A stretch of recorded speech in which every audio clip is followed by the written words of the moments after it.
All right, guys. It is the Drinking with Drew show. It is September 17th, Tuesday, 2024. We've got an amazing show set up tonight.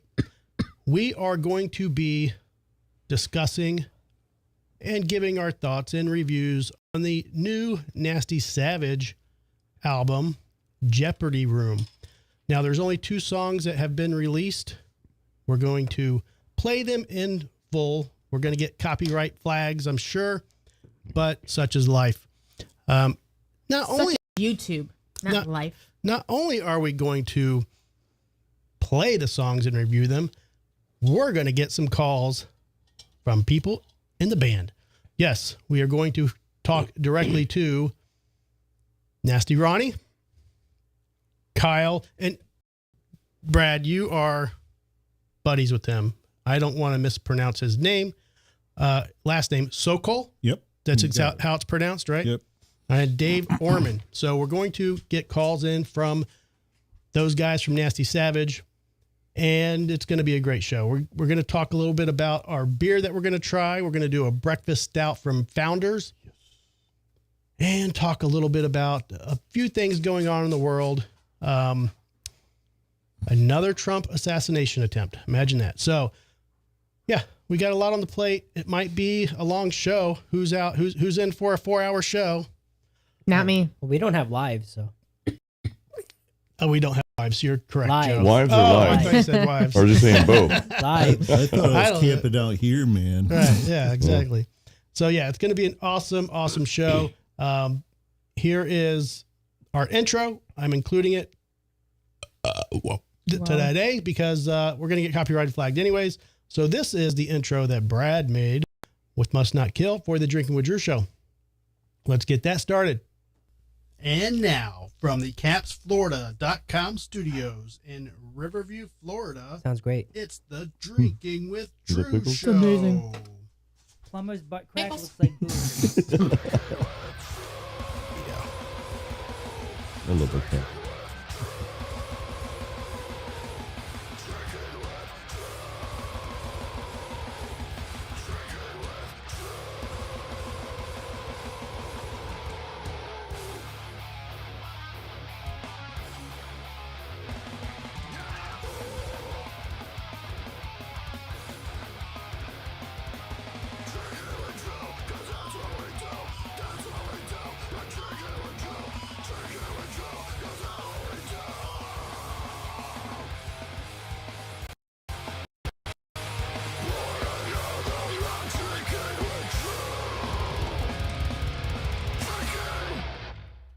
All right. We are officially live. Let's welcome in the studio Jason Stallworth. What's going on, Jason? What's up, man? Thanks for having me on again. Laura had to remind herself that she was working. Yep.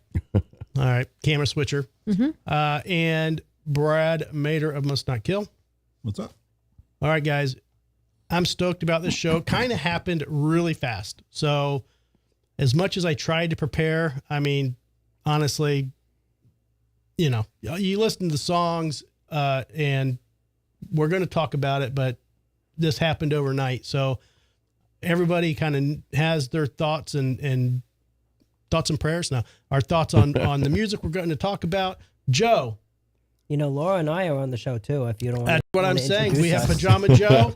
You know, And here's the thing. Joe, honestly, doesn't know much about NastySavage. nope. Not a huge metal fan. Appreciates metal. Yeah. Respects the metal. Yep. But Respect them. I go to show support for my friends, not necessarily that I'm familiar with Well, music as much. and you're from But, New you know. York. You haven't lived, you weren't around, in 1988 and 90s and whatnot. But we're going to let you as well. You're going to listen to the new NastySavage and Okay. give your own opinion as well. So, Sure. and Laura, Well, she's a big metalhead. she's huge. Wow. Metalhead, you mean the plant? Yes, I am a big fan of the metalhead. Is YouTube loading okay? Because I'm getting a little error here. I mean, it's on video-wise. I don't know about the chat. Okay. We don't have any comments yet. Hey, I don't know what's before we going get on. into that, man, how What? are you glad that you saw Jane's Addiction? Well, that's on the list. Yeah, That's it's on the list. Yeah, Oh my yeah. gosh.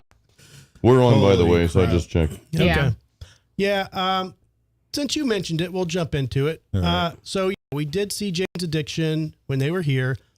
I personally didn't like the show. I Nope. wanted to see them just because I figured it might be the last time they ever came around.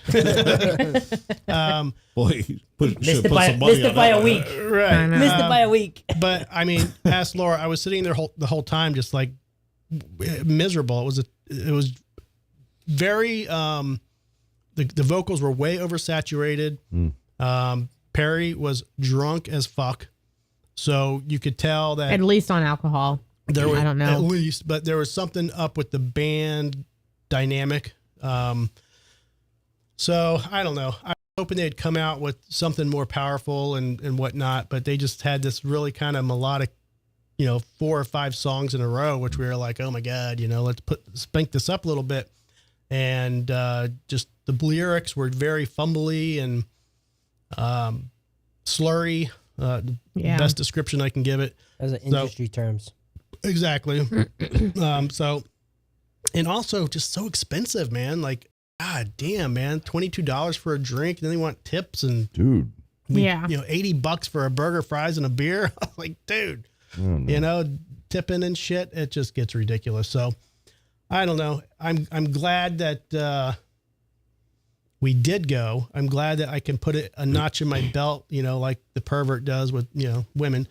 But we did do it. It was what it was. And then we get this notification that, boom, this crazy occurrence, not surprising, but crazy. Not at all. Where Perry does this fucking freak out on stage and punches Dave Navarro. Wow, dude.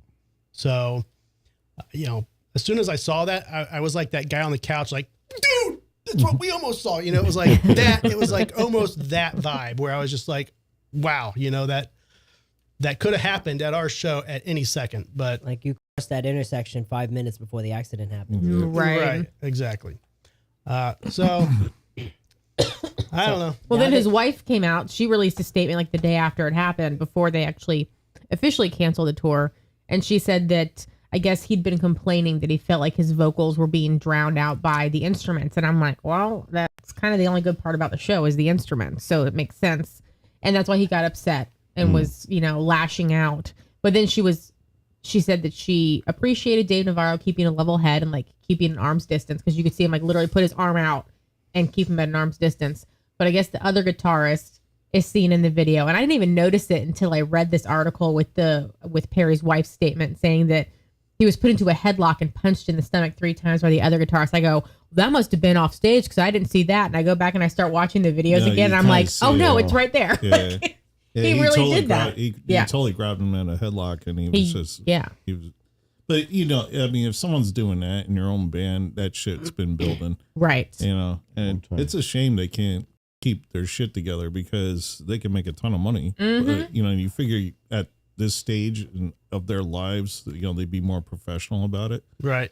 And it's like, you had a golden opportunity to really cash in that. Yep. And I'm sure the ticket sales were great, but yeah, if you listen to that clip, the mix was fine. It wasn't like the guitars were too loud, the bass or anything. You heard everybody pretty even. Mm-hmm.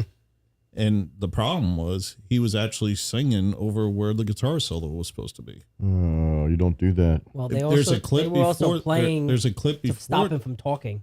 Yeah, but there's a clip before that when Dave like taps him and he goes like this, meaning this is my guitar solo. Right. And he was still doing his weird vocal thing. And you see him, he gets pissed. He just like death stares Navarro. And then, moments later, that's what happens. He starts doing that little freak out thing and then tries to hit him and give him like a little shoulder shrug or I don't know, whatever. I don't know what heroin addicts throw punches like, but. Yeah, it sucks, man, because I was really hoping for a good show. And, when I saw Ministry a while back, that was like the first time I'd seen them. And I just was totally stoked and jumping around. I was like, so awesome. Yeah, I kind of, not that I was that in the opening credits. Yes. But I'm not a crazy Jane's Addiction fan, but I did have kind of that time. Everybody has that moment in the 90s maybe where they had that Jane's Addiction feel, but I was just trying to let's listen to some old Jane's Addiction. And they didn't really play a lot of their old school songs in the first 45 minutes. And I'm just like, dude, let's hear something that we can bounce to and like get into. And it just, I don't know, man. Like, here, take your mushrooms and space out and listen to our show kind of thing. So, I don't know. Wasn't good. Yeah. So, yeah. James withdrawal. Exactly. So we went to this magic show over the weekend.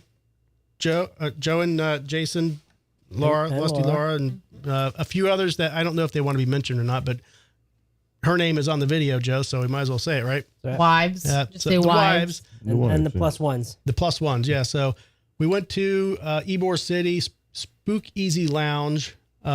Interesting concept. Like, the place is really cool.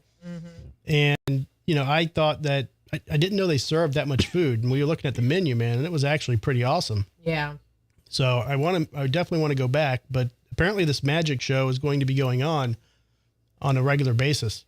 Is that your understanding too, Jason? Yeah, it is. I think they had something actually the next day after that, but yeah, that's going to be part of the theme, I guess.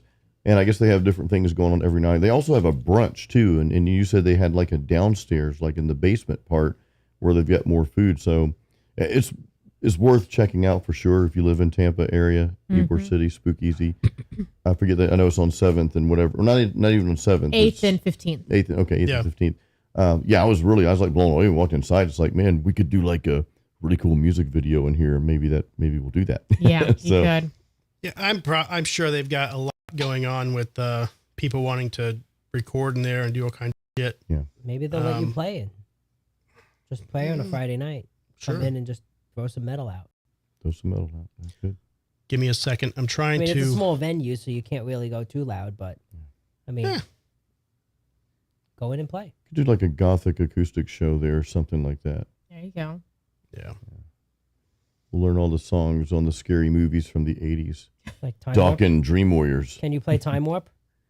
I don't know what Time Warp is, Joe. Rocky Horror Picture Show. Oh, Rocky What? I'm sorry. I should know, but I don't. So.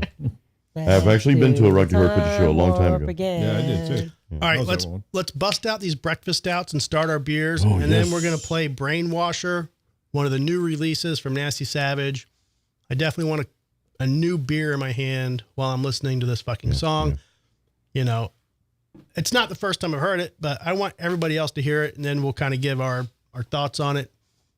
We did talk about Nasty Savage and their new release a couple months ago, and we didn't have any information to go on. Now, are they a nationally had known some- band, or is it like a local thing? absolutely. Yeah. Absolutely. Yeah. I mean, they're definitely. The 4 down on the bottom left. All right. Show, you have, Show butts. yeah, show butts. Show you, butts. You have butts and Simon Cam. Butts, and butts. Mm-hmm. Here. There you go. There's the full butt. There's full butts. It's the full Monty.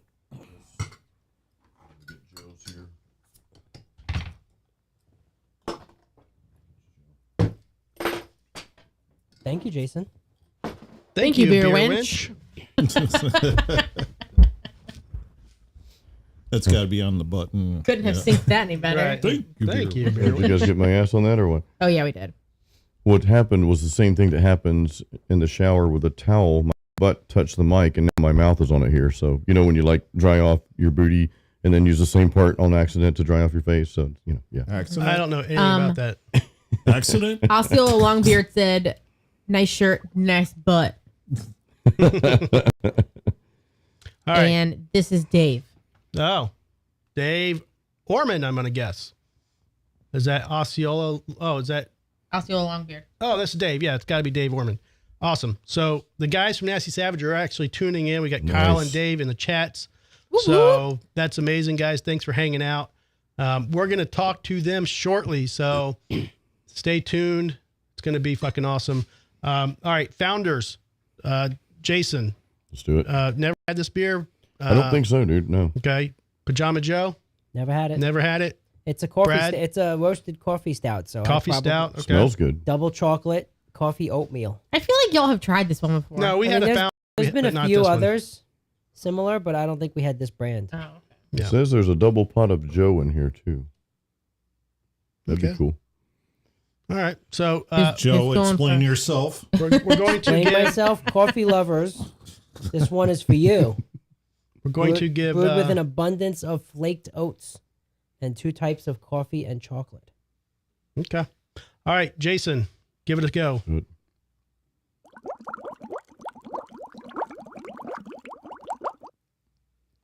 Mhm.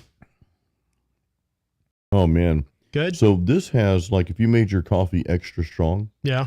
double calf, Mm-hmm. like a double pot of Joe, like I was saying earlier, this is a strong coffee beer. Now I'm starting to get a little bit of the chocolate running down the throat. Let's not make a joke out of that, but yeah, it's good. we It's will. I've really seen good. that. I've seen that porn before. It's not coming down his throat. It's Well, running. you know, depends on how you see it. Slide in. All right, Brad Mater. Okay, ready? Oh, I'm doing that wrong. We were talking about the 80s. Sorry. That's true. Oh my God. that bad? Oh, Eric Olson is on camera too, or on the chats. Awesome fucking magician, Magician. Jason. You're Gibbons. so Oh, used my to saying God. I know, it's musician. so easy to say. I Just screwed that up so slide bad. it out of your mouth. Magician. Yeah. I don't drink coffee. So You don't that's- drink coffee? That's true. And that's my. I do. Not a taste the not a fan? chocolate, But yeah, I'm not a fan of this. Okay, put it in the fridge because I will drink it after we're done because I'm sure I'm going to like it. I love coffee. I love Don't stouts. worry, And I love the chocolate. sores have cleared up. That's all right. I prefer sours, so it's all good. All right, Okay, Joe. Pajama Joe.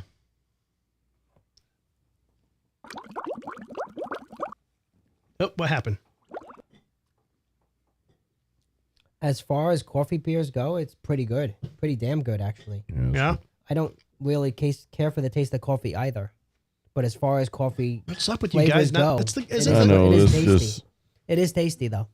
it doesn't sound right, guys, that you don't like coffee. I know. I just don't It's know. un-American. I don't know what to think. And I grew up with my dad drinking like 3-4 pots a day. I'm not from this planet. You so, are, I mean, apparently. All right. I'm going to give it a whirl.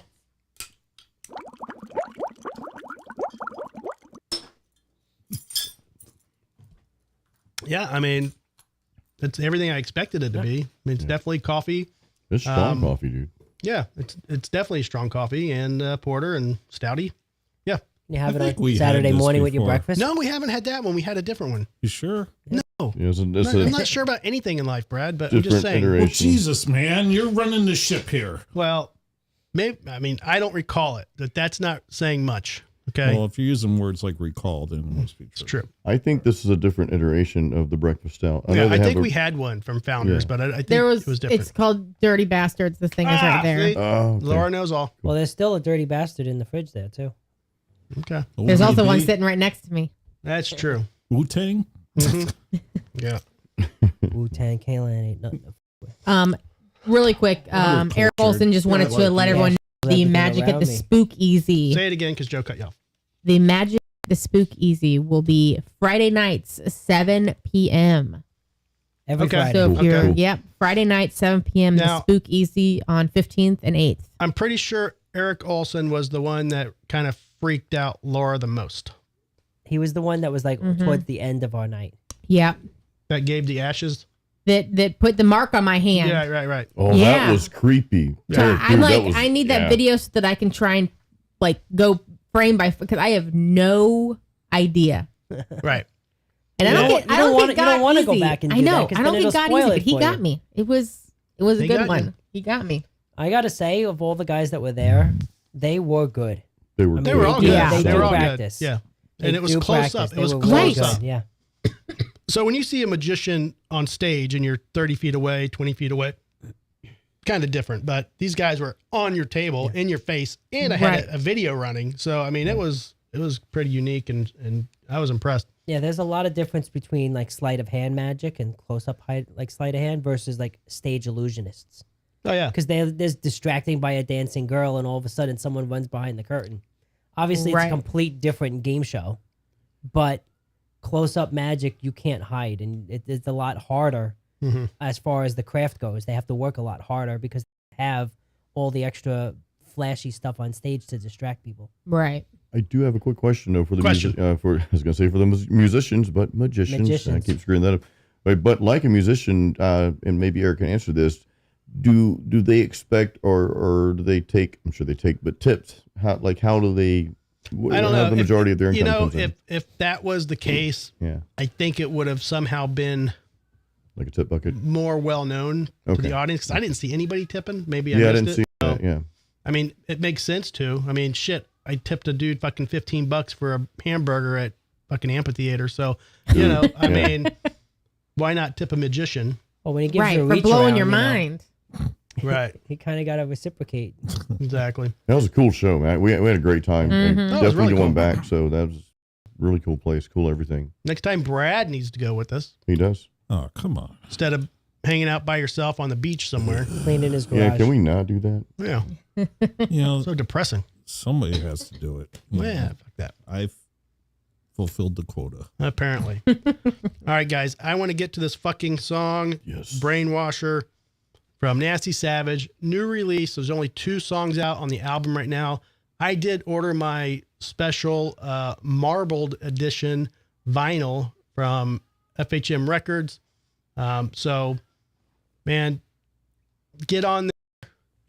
FHM Records, correct? FHM. Yeah, Mississippi. And order your, I think, there's a lot of, there's limited editions. There's different kinds. I got the marbled. I don't know how many are of what or each, but, definitely recommend getting the limited edition. All right, let me see if I can get this cranked up. And if you hear a cat meowing in the background, that's just Pickles coming in to add in her vocals. Because you don't feed them. She's fed plenty. Huh? Now, why is it not coming up on this motherfucker? Joe? What? What are you blaming me for? I'm nowhere near you. It's coming up on the fucking Big Blue Party, not my goddamn... Can you go turn off that Bluetooth thing in the kitchen, Joe? Oh, the Bluetooth radio? Yeah. I wonder why he's calling my name. Like, what the fuck did I do? It's what you didn't do, Joe. Yeah, it keeps on going. Yeah. I just gotta disconnect that bitch. A quick Turn it off. Quick fact about Pajama Joe. Pajama Joe, a few weeks ago, claimed to someone that he had a life before Pajama Joe. I don't believe it. We just don't believe I that. had 40 years of a reputation, too. Yeah. You No. guys fucked all that up. All right, so Dave also said picture discs will be ready next month. Not sure how many they are doing of those. I can confirm that if you go to fhmrecords.bigcartel.com, you can find their merch. So 4 hymns now. there we go.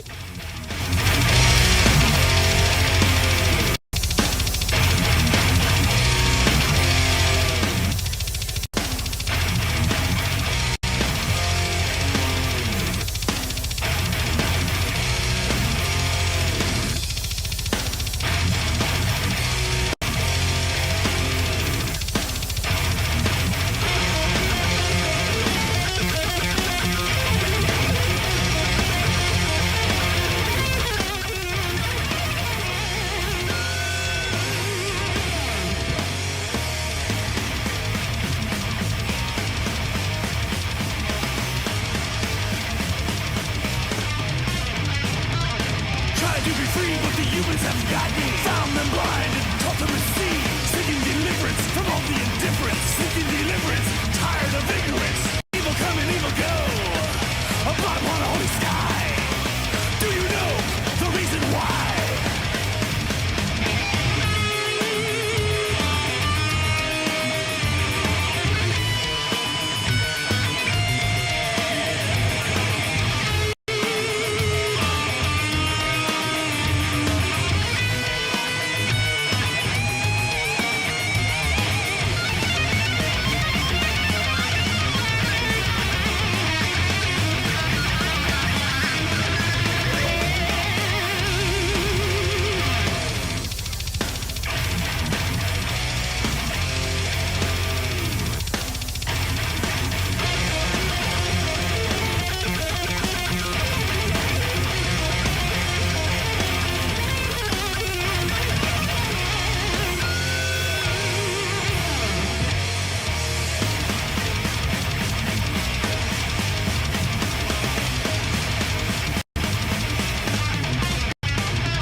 Treat it like an option, leave them like a choice.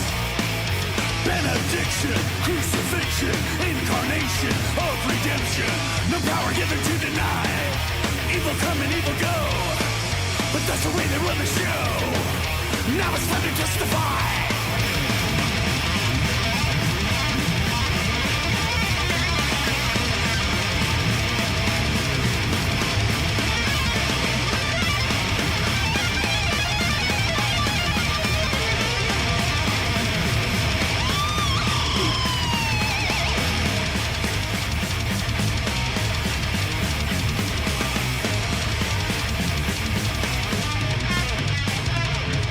To be free, but the humans have got me. Found them blind and taught them to see.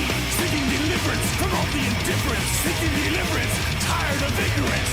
Evil come and evil go. A blot upon a holy sky.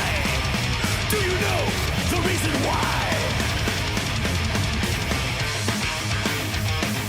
Brainwasher. Chain of the strange remain. Brainwasher. Brainwasher, brainwasher, brainwasher. I want to eat your brain.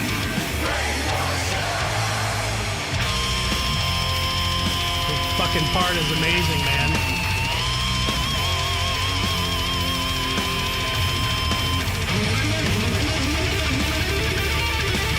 Such a fucking awesome riff.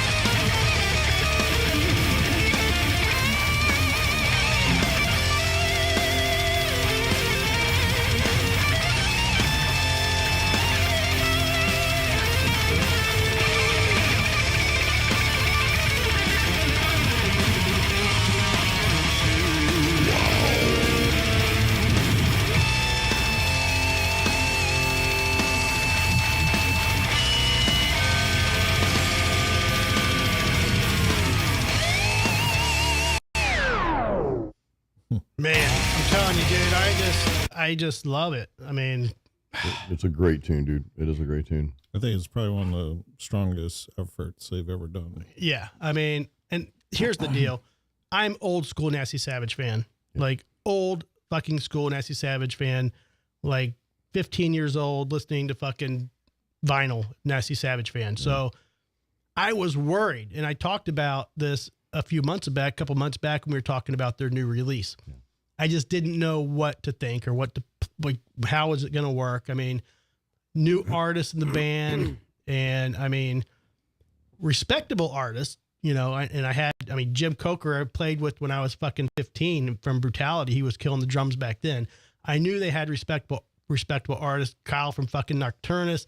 I didn't know he used to play with you guys. Like, I didn't know that. Yeah, Kyle was in the band By the for a way, long time. Kyle says, Brad made a rules. Well, we know. So No, man, Kyle's amazing.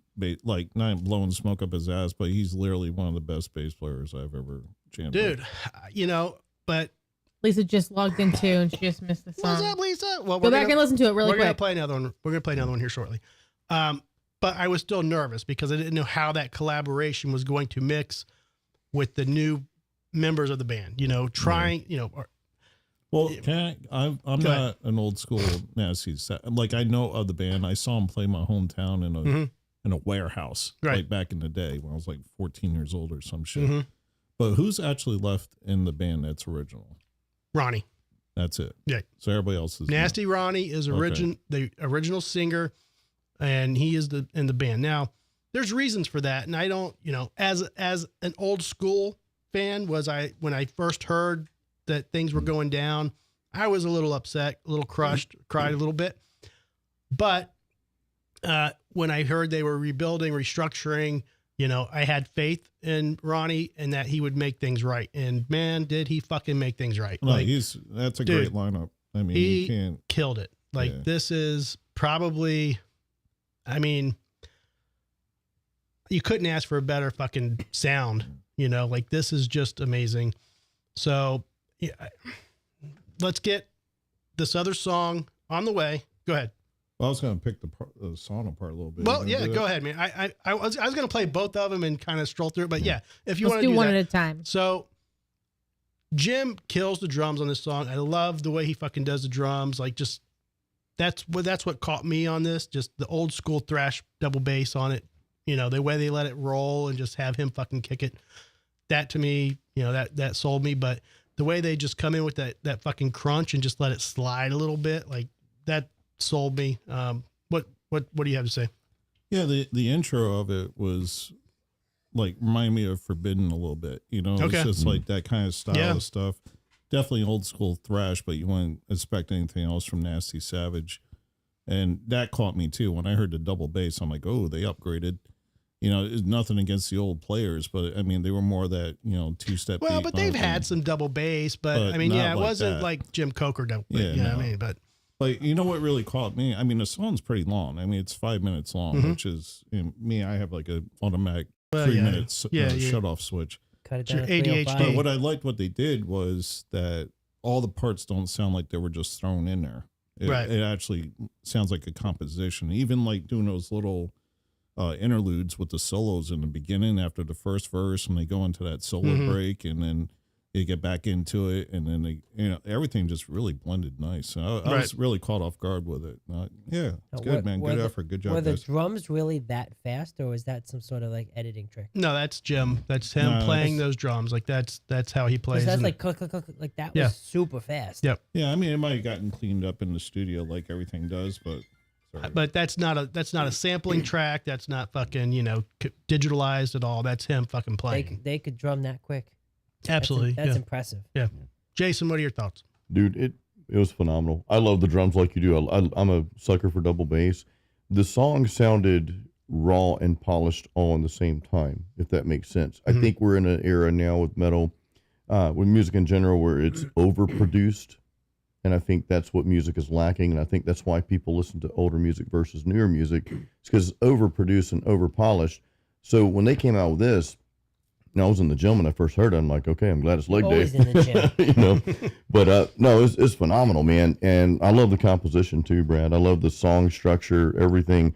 It's not, you know, I know most metal like that. It's not the typical verse, chorus, bridge, solo, whatever, you know, but they really, the way they structured everything in the song, the way it was written with all the pieces, you know, it just like came together so nicely. So yeah, I mean, it's a phenomenal song, man. And it's, I'll say this too, and when you hear something like Nasty Savage, and this is coming from someone who didn't really listen to Nasty Savage as a young kid. I didn't really know about them when I was younger, so I'm kind of ashamed of that. Why didn't I know about them? But Probably the same reason you didn't know about Morbid Angel or Obituary. Yeah. Like you have to kind of True. learn about bands as you evolve. And Yeah. I mean, you know, that's part of life, you know? yeah, I was big into, like, you know, the old Metallica and Slayer and all that stuff, and of course some of the hair bands. But in any case, though, when you hear of a band coming back like this, you don't know what to expect. And of course, I wouldn't have known the lineup either way.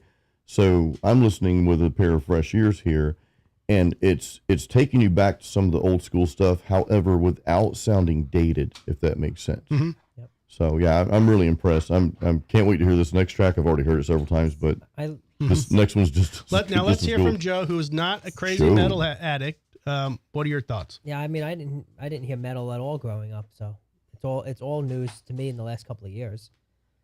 I did like that the lyrics were actually like audible.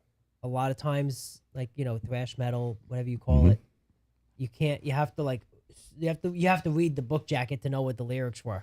Which If honestly, you even buy the CDs lyrics- anymore. but here's the, That was a joke, I know. no, I get it. But honestly, this song, you could actually articulate all of the lyrics, because a lot of times you're like, oh, it was a cool sounding song, but you walk away, you don't have a set of lyrics stuck in your head. Whereas this one had really good lyrics, and I followed like 90% of it, and like it had a story behind it too, and you could actually, you know, appreciate the song for not just the musicianship, but also for, you know, the poetry of the song. Okay, I get it. So Laura just hocked up a loogie. I just coughed. Put your hat on. Talk of a loogie. Put your They hat on. recorded this at Morristown too. And didn't they? that's my next. Yeah. That's my next Oh, go-to, man. Brad. Yeah. This was done at the new location for More Sound Studios. Jim Morris himself put this together, and I follow them on, I follow NastySavage on their group page on Facebook. I was watching this as it was kind of going through the motions, and, they would put out a little snippet, here and there of just, Jim fucking playing the drums or something, something cool, but not enough to give me like, the fix that I was looking for. But yeah, enough to get you hard, old but not school, to finish. more sound studios recording, and yeah, you couldn't ask for a better place to fucking mix a song. They hammered it perfectly. This is amazing. Now, Jason, you've talked in the past about when you mix a song or you studio a song, the difference between making that in a studio versus what can be played live. That could be played live. You had talked about your stuff that you don't want to record something that you could not play live without the help of a mixer. You're absolutely right. All that fancy stuff. Yeah, I typically won't do anything on the record that I can't play live, and like everything that they did on this song, I'm sure they'll pull that off live. Oh, no doubt. They can pull that. Yeah. Yeah. No So, doubt. and that's going to be awesome live. So, when's your show, guys? I'll be there. And some people might say, why aren't there any? Ronnie's not hitting the high notes anymore, dude. You don't need high notes in every you song. don't need. Well, it's not fucking 1990. It's not 80 fucking 8. He's hit puberty now. This guy's doing metal, and I want to say, Ronnie, don't punch me in the face or body slam me when you see me, but I want to Put you through a say TV. late 50s, early 60s. I could be wrong. Dude is fucking killing it at his age. Amazing. I would not expect him to fucking be doing the fucking high end notes anymore like that. So, He's going to get on the phone and say he's 45. Well, if I can say this about vocals, because the vocalists are the first to get slammed, and the first thing that the trolls are going to go after, which those people that are trolls aren't doing anything substantial with their life. That's another topic for another day. But I like Ronnie's vocals on here. They're perfect. I'm glad that he didn't do the screams. Here's the thing. A great singer is not and should not ever be defined by how high they can sing, just like a great guitar player shouldn't be defined by how fast they can play. It's all about the tone and that person's unique voice. And Ronnie has Ronnie's voice. Right. He doesn't sound like anybody else. So I commend him for that alone. So who cares if he doesn't hit a high note? I know you don't. I don't either. The song sounded great, and he sang it like he wanted the song to be portrayed. Right. And that's what matters to me. And if you take the tone of that song and put a higher pitch adjustment, it just wouldn't sound right. No, it wouldn't sound right at all. No. All right. We're going to delve into their next two. They've only released 2 songs on their album. Did you say delve? Delve into. So I thought you said elves. I think he's been using that word a day, toilet paper.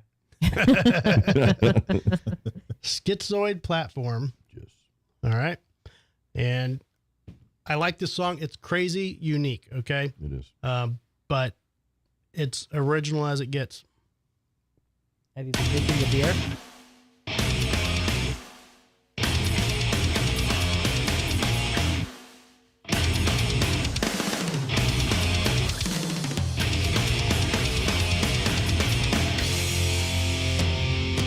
Red-cloaked clowns looking down. Humanoid, avoid the void. Corrosive minds divide the night. Elevato, Mondo Bizarro. Brainstorm, reform, schizoid, platform. Brainstorm, reform, schizoid, platform. Red-cloaked clowns looking down. Humanoid, avoid the void. Corrosive minds divide the night. Elevato, Mondo Bizarro. Parasites with 7 faces, flaming tombs, burning sand. It's the eve of the beginning. Take a step across the sky. 1,000 nights, 1,000 times. Nothing's fair, but good alone. The blood devoured, so surreal. Scarlet scorpions, your next meal.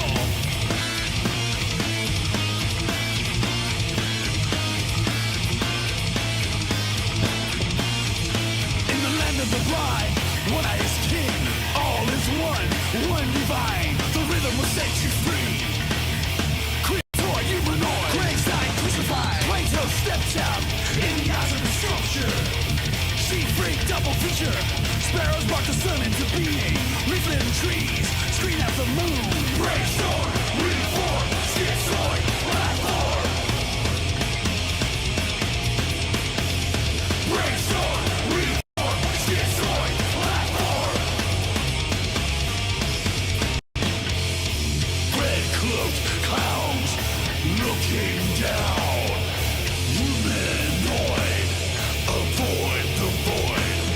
Corrosive minds divide the night. Elevato, Mondo Bizarro.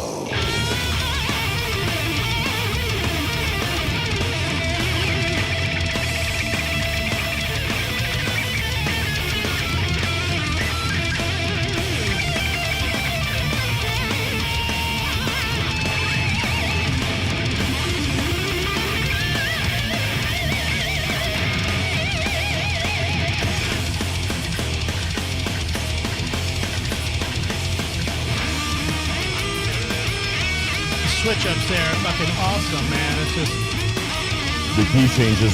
yeah.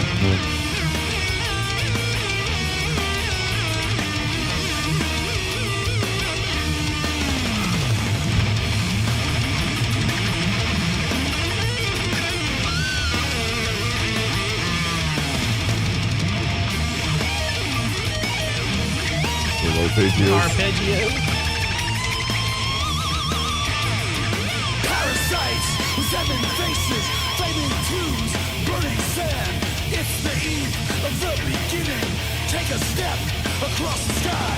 1,000 nights, 1,000 times. Nothing's fair. Yeah, but it's good just a alone. fucking kick-ass riff, man. Power, That riff is so really good. surreal. Started scorpions, your next meal.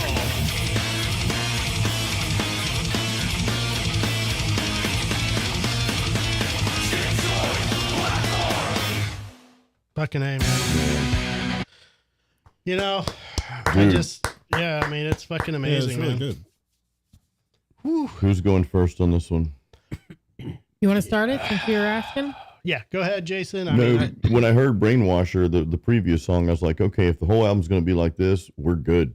Then this came out. I'm like, holy crap. So what I like about the song is, I mean, a lot of things, but it's, I don't want to say completely different from Brainwasher. I think it but is it's a little different. bit, lot different. So this has a lot of like that death metal almost meets like old school black metal riffing going on, right?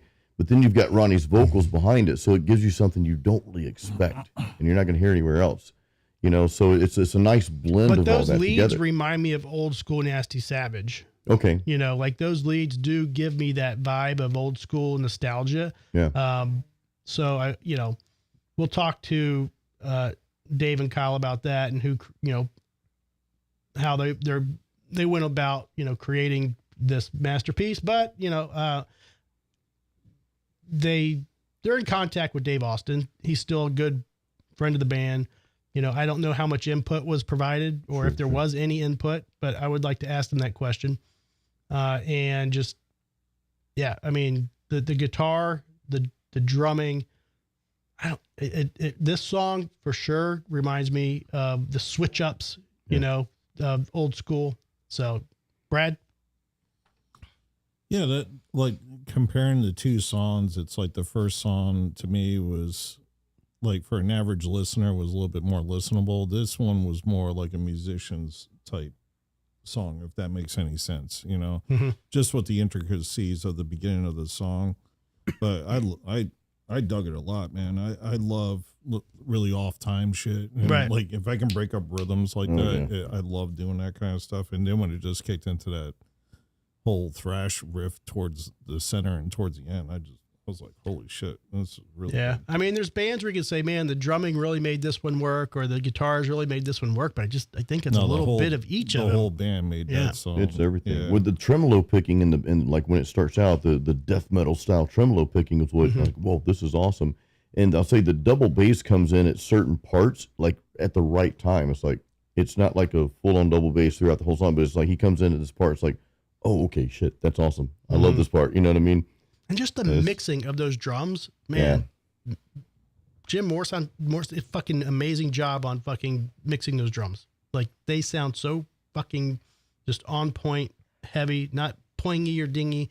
It's just right where it needs They to be. also sound like real drums too. Yeah, I know they exactly. are, and I know a lot of bands yeah. record real drums, but they sounded very organic, yet studio organic, if that makes Yeah. sense. You know? No, they definitely did those analog. Yeah. Because Yeah. that whole thing, I'm sure they used real amps and everything. It just has that sound to it. If I'm wrong, then, I'd love to know, guys. They've Yeah, if got there's a a. secret. I Yeah. wish I could have sat in on the recording session Right. on that. Yeah. Because it's like, All right. yeah.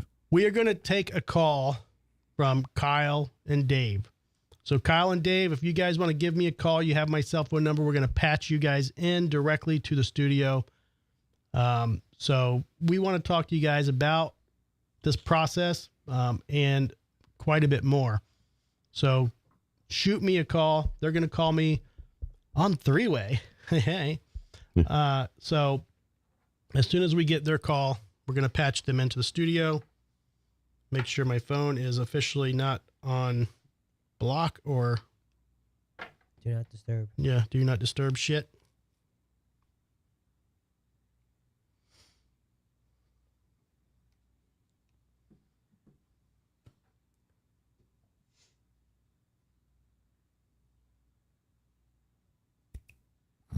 I'm waiting for him to realize that this is just Yeah. No, I'm texting Ronnie right now. silence.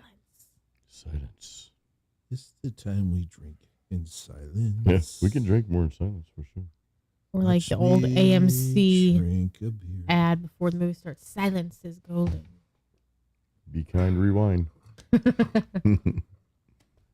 I'm ready for another Founders. I think there's only 4 of I them, think- so you're having the rest Brad's- of Brad's. Brad's there's 2 in backwash there. founders. Mm-hmm. That's fine. I think, what do you do? Take a sip? Yeah, Then but we polish this up for you. I think he rubbed his wiener on the top there. So It's ball-tastic. Oh. Cheesy. Gross. Oh. That's what happens when there's too much silence in the studio. It tastes like a hot dog and sriracha sauce. What the hell? Oh, all right. I think this is.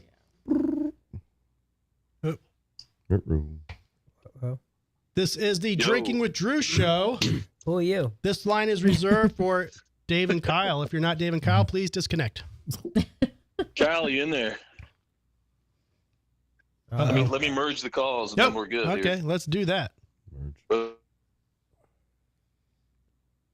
Now, Dave's calling. There you from, go. Dave's calling from Texas. Kyle is in St. Pete. So, you I'm know. in Alabama, dude. Oh, I'm sorry, Alabama. That's right. What's the difference?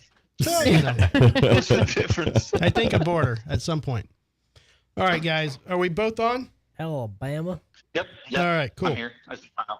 All right, guys. Dave, Orman, Kyle. I'm gonna fuck up your goddamn last name because I keep on wanting to say Just say Kyle and I'll fill it in. Sokol. Sokol, there you go. Okay. So, yep. Like he's so cool, you know. Now, guys, you've been listening to the show, I think. So we're blown away by this fucking the 2 songs we heard. So quick few questions. I'm going to separate the questions. But Kyle, tell me how you got this call to get into this project with NastySavage, and how did this go down? Because I'm very curious about that. Yeah. For me, you're asking me, Kyle, right? Yep. Yeah. Okay. Well, I've been playing with Nocturnus for a while, and I got a voicemail from Ronnie saying, "Hey, this is Ronnie Galletti from NastySavage. Give me a call back." And I'm like, "Okay, well, why is he calling me, and how do you get my number?" But he had posted something on Facebook. And I had seen Ronnie play live, and I actually had never talked to him personally, because I was like, so how did you get my number?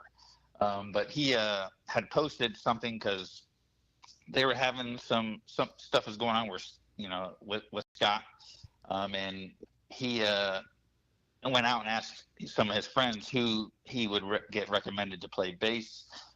James Murphy. Everybody knows who James Murphy is. Yep.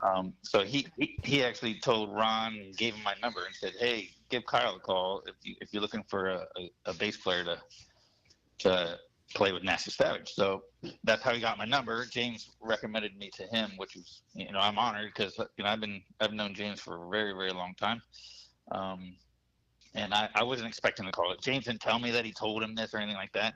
So when I told James that I tried out and auditioned and that I got the gig, James was like, "Well, that's awesome." He goes, he was super excited that I actually got the gig. He goes, "Yeah, I didn't know anybody else that I thought could just step right in because they had a tour or we had a show coming up in Tulsa, 2 minutes to Tulsa in Oklahoma." Is that a country song, 2 minutes to Tulsa? Yeah, 410 to Yuma. but Country. Yeah, by Iron yeah, Skinners. yeah. When I was talking to Ronnie, I said, "Hey, well, there's a catch. I want to do it. I mean, especially if NastySavage calls me and says you want to play for them. Of course, I'm gonna. You don't say no for one, Right. So I said yes, and I was like, I'll get forgiveness from my wife later if she says what the Exactly. hell?" But yeah, I was like, for sure. And so I talked to Pete and Jim and David and said, "Hey, what songs do I need to learn just to get some charted out and then go try out?" But I told Ronnie, I said, "Well, there's a catch because I was leaving like the next week for like 2.5 weeks to go to Greece to play with Wade Black's Astronomica." Wade Black, former Crimson Glory singer. Oh, dude. So we were going to Greece for a couple weeks to do a little short tour and play some festivals. And I was like, but then we have to come back. And I came back on that Sunday, and then we left on Thursday to go play Tulsa. So I had to like learn the set really like while I was on tour, actually, is when I was charting stuff out. Right. In hotel rooms. And I came back, we rehearsed a couple times. And that's when I first met David Orman in person too, because he was there to rehearse with us before we left, and we did Tulsa, and it was a great time. So I was excited that I got the call, and it's been a blast so far. And I grew up watching NastySavage because I'm from this area. Right. Like, and just talking to you about last night about prior bands that we used to play shows together. And Right. And that blew my mind that when I said Artistic Butchery, you're like, yeah, we played shows together. I'm like, yeah, because Jesus. my old Cadaver Mass band and Yeah. Baptist, I remember Artistic Butchery and all those, just Degradation and Rape Yeah. Tape and all these other stuff, all these bands we used to play with. And I'm like, we played many shows with you guys. So I'm like, it's crazy to me to even think about that. So, right. Small world, So, yeah. And that's like, man, just how that works out sometimes, man. So that's awesome. Dave, tell me, like, were you and Kyle given the same exact set list to learn and it kind of worked out the same way? Yeah, pretty much. I mean, yeah, we did get the same set list. I mean, we had a couple other songs that we were playing at the time, and then we kind of washed those out. But yeah, pretty much the same exact set list. I mean, I came in, it's been almost 3 years now, almost 3 years.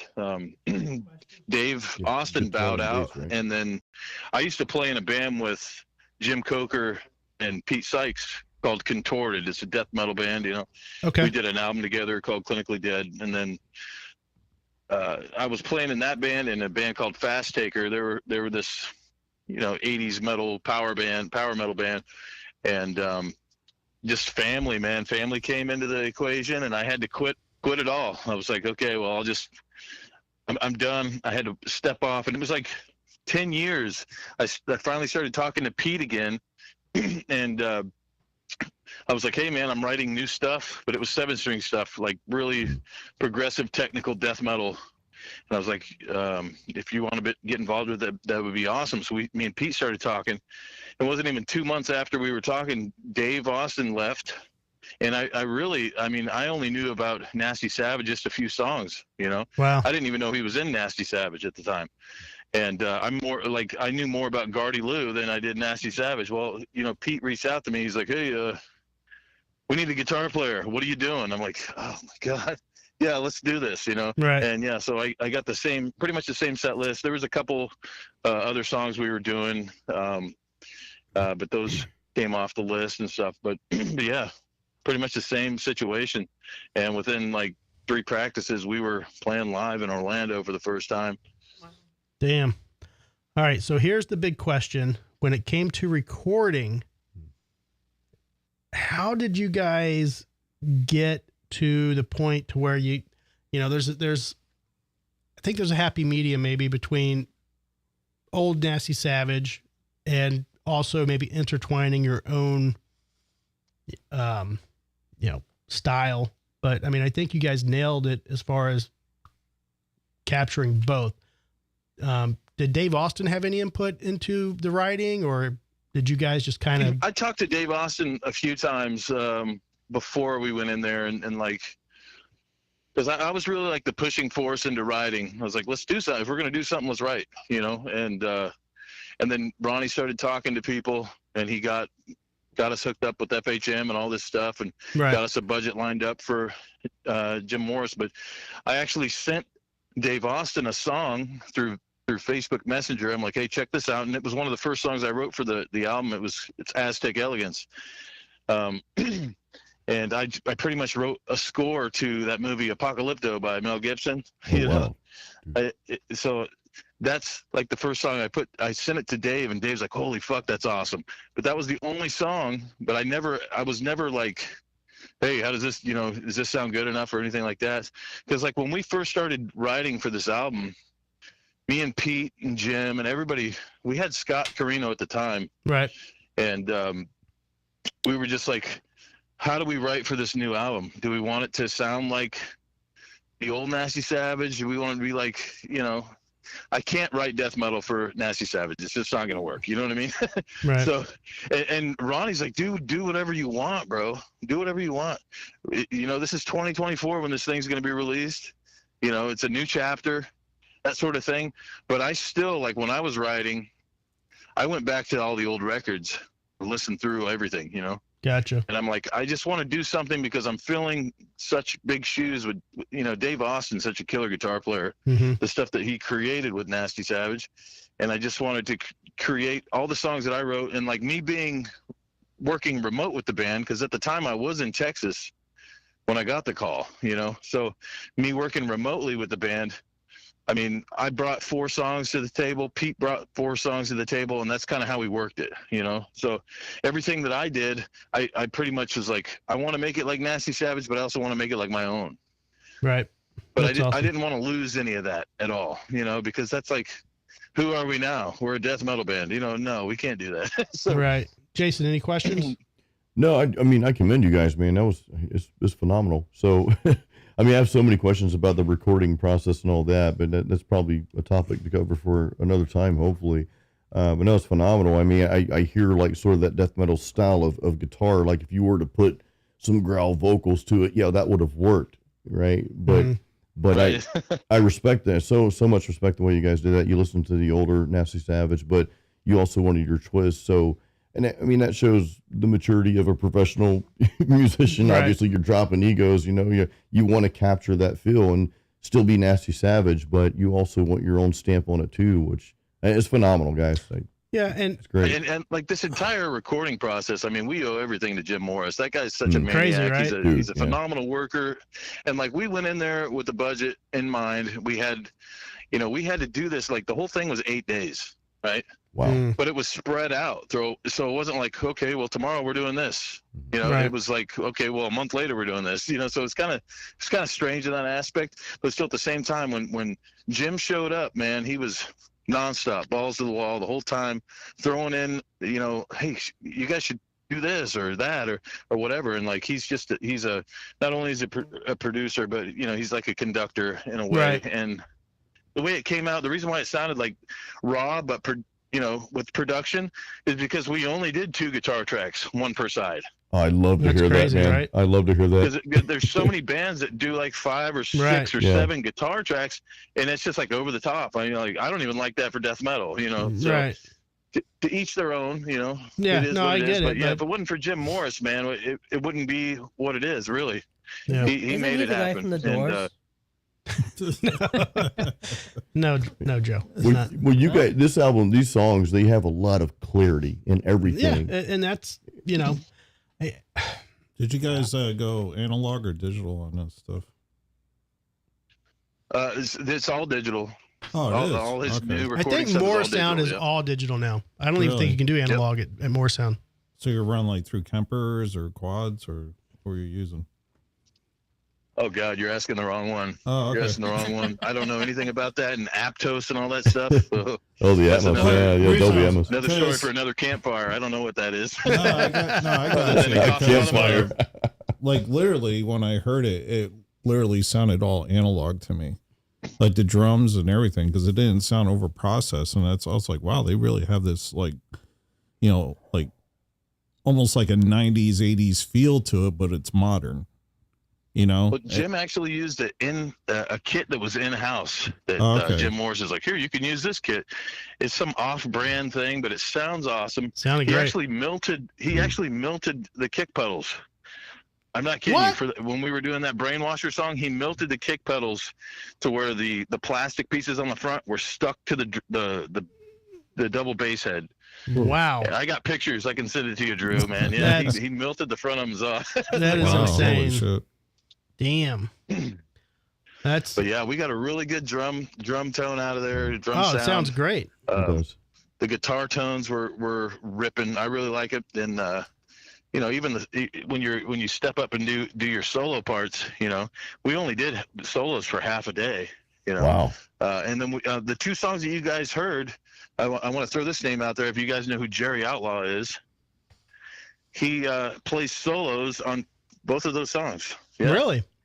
It's like we all have solos, but we also said, "Hey, Jerry, we need you to fill in a couple spots," and he stepped right up to the plate, boom, knocked it out of the park. Now, what is his 2 or past? 3 takes, he I'm was trying done. to think who that is. You may know who Jerry is. He was the original when they were signed to Iris Records when Jenna Tortures first got signed to the label. He was their guitar player then. Okay. Played with John Oliva and that. Yeah. He was.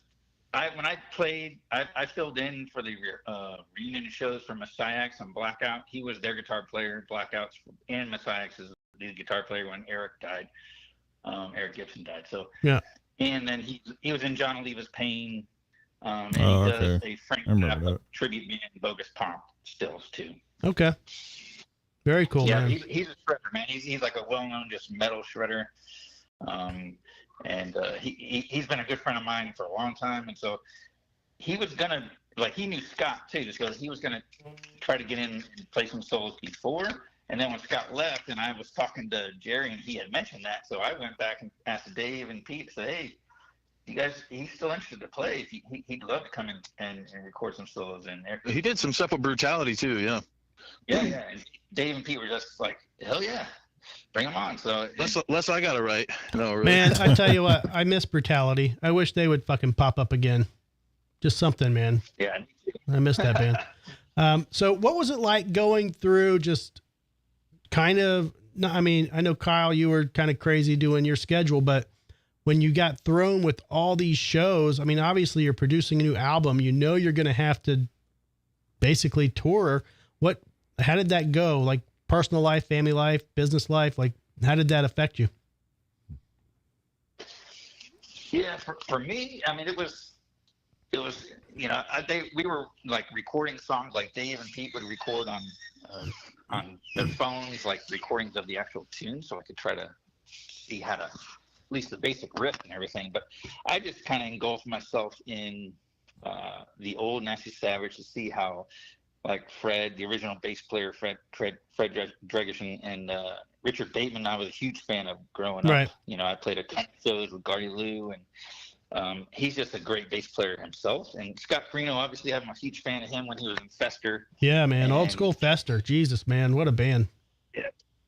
So it was big shoes to fill. And, But when and I'm when playing- I'm Ronnie's learning- like, "Hey guys, these are we're doing these shows out of state," and I just see like a new flyer. I feel like every week where you guys playing a new show.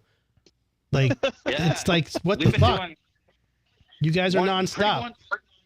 once a month, pretty much. And it was, we went to Columbia for a few days, and Oklahoma to Texas, now to Germany in a few weeks, just a Right. couple weeks.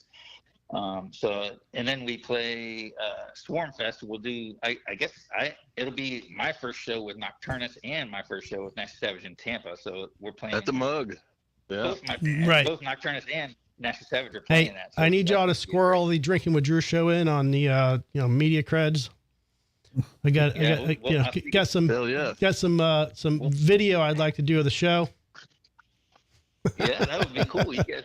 We still got me and Ronnie got to get up there before we go to Germany. That way I can wear a drinking with Drew shirt man. while I'm playing in Germany. Hell yeah, bro. That'd be so cool.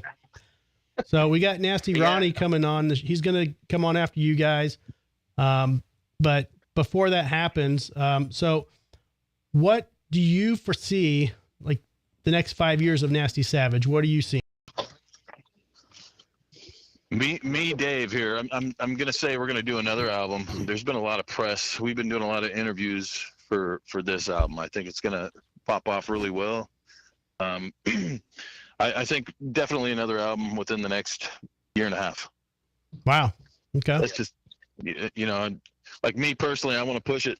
I know I have a side project going on, but still, this here is number one, and we're going to push it to the limit, man, as much as we can. Like Ronnie always says, we're in the fourth quarter.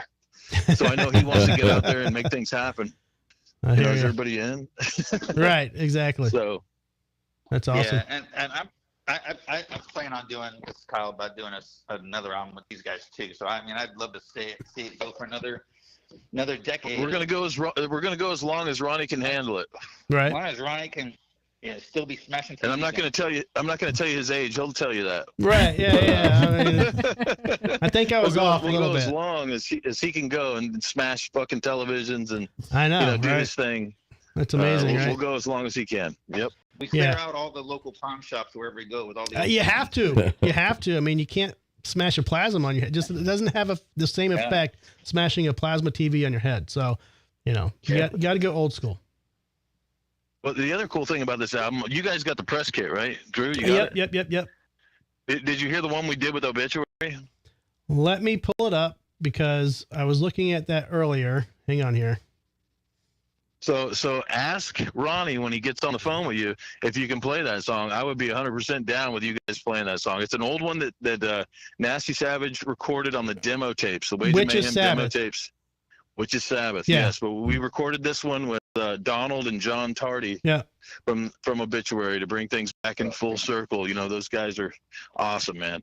Yeah, I mean, I would love to play it. They're playing drums and and he's singing along like a duet with Ronnie. It's a romantic duet. It's perfect. Romantic. Yeah, brother. Yeah. So that song usually has the falsettos.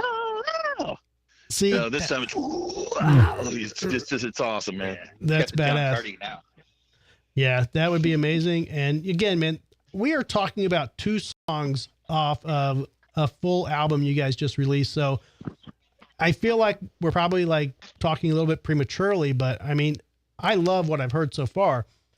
And you can keep quiet or you can spill your guts. Is the rest of the album similar, or are we going to be thrown into like a little bit of a shock? Like, what is there anything that we're not going to expect? The rest of the album takes you on a journey because you have, 2 different guitar players that like I said, we wrote at different times. We weren't together when we wrote this stuff. And like me personally, my writing style is totally different than what Pete writes. And then, like I said, I also wanted to keep it true, but to Nasty Savage, but I also wanted to put my little thing on there. So there's a lot in it for everybody. I mean, you got your really super heavy stuff, then you have your slow acoustic doom stuff that's in there as well too. So, I mean, the whole album takes you on a trip. It really does. There's nothing that sounds the same on it. You're not going to have like most albums you put in, most records that you put on, dude. Every song, click. I'm going to the next track. What's going on here? Every song sounds the same. This one, I mean, it really, to me, in my opinion, it takes you on a journey, man. It really does. Nice. And everything is different. So there's a lot out there for people that that aren't really into, let's say, super death or thrash, and it just takes you all over the place. So and I would say that there's no filler songs. There's no just filler B-side songs from right. You could mix any of these songs and make them the first track, and it would be just as good, I think. So okay, when is the full album going to be available? October 10th. October 10th. I know. Yep, that's when it's released. When we play in Germany on the 4th, we're going to be at the FHM Records booth over there, and they're actually selling vinyls and CDs there. So it's kind of getting pre-release party over there. But I don't think we're going to have anything after that. You know, there's going to be a lot of people there. They're already at like 90% sold out. So Nice. They're going to sell all that. You're lucky you ordered a marble one. I won't even get a marble one. I wanted a marble vinyl. Bro, as soon as I saw that, I'm like, snag. Like, had to grab it. Oh, man. Had to grab it. I'm waiting on the picture disc now. I'm like, Right. I need a picture disc. Yeah, they posted there's only like 4 marbles left on their site. Nice. Well, that's what I told fucking you guys. I'm like, I'm gonna buy it and never open it, because to me that's like the ultimate fucking collectible. I will get a CD and I'll get some fucking other, avenues for the, content, but that album is prime collectible. It's going to be in my collection, and I got a CD for you when Bro, we come in. I'm going to give you a CD, bro. Well, obviously you guys are going to get the Drinking with Drew media pack, a couple stickers and a shirt. Hell yeah. And an ashtray. Yeah, and an ashtray. And a koozie. And a koozie. Yeah, made by Keller, one of our favorite fans ever. So, yeah, man. And fucking Kyle, let's hit up a Rowdy's game, because you are a Rowdy's fucking season pass holder, and we go over there quite a bit. So we definitely need to do that, because I'm a huge soccer fan, and we go over there. We enjoy having some beers and watching the game over there. Hey, I try to be there at every one. Sometimes I miss it just because we're doing something with Nocturnus on Saturday night. But usually I can talk them out of it and say, hey, I'm going to go to a Rowdy's game instead. Yeah. Hey, we'll do a separate show on the Rowdies. Maybe our own little podcast about, He used to do that all in their Most Not Kill stuff. too. Oh, so, really? Yeah. That's awesome. All right, guys. Hey, I could probably sit here and talk to you a bit longer. I do have Ronnie coming up after you guys at 8:30, so I do want to get him on the phone. And definitely thank you for your time. Guys, open invite. Anytime you want to call into the show, you have my cell phone number. Call in. It goes directly into the board. You guys will be live on air. We can talk to you about, the weather and metal and, your mama's fried chicken. I don't care. We talk about anything on this show. So, whatever you want to come in the studio, Riverview, Florida, the capsflorida.com studios is where we're at. So it's a pain in the ass to get here, especially from Tennessee. But Kyle, you're probably easier trip over the Skyway. Yeah, it's not a bad drive for me. I'll come over one night when you guys are doing a broadcast and I'll meet up with Brad and hang out with you guys. So yeah, man, because I'll bring a 6-pack of beer for everybody too. Yeah, perfect. So 12-packer.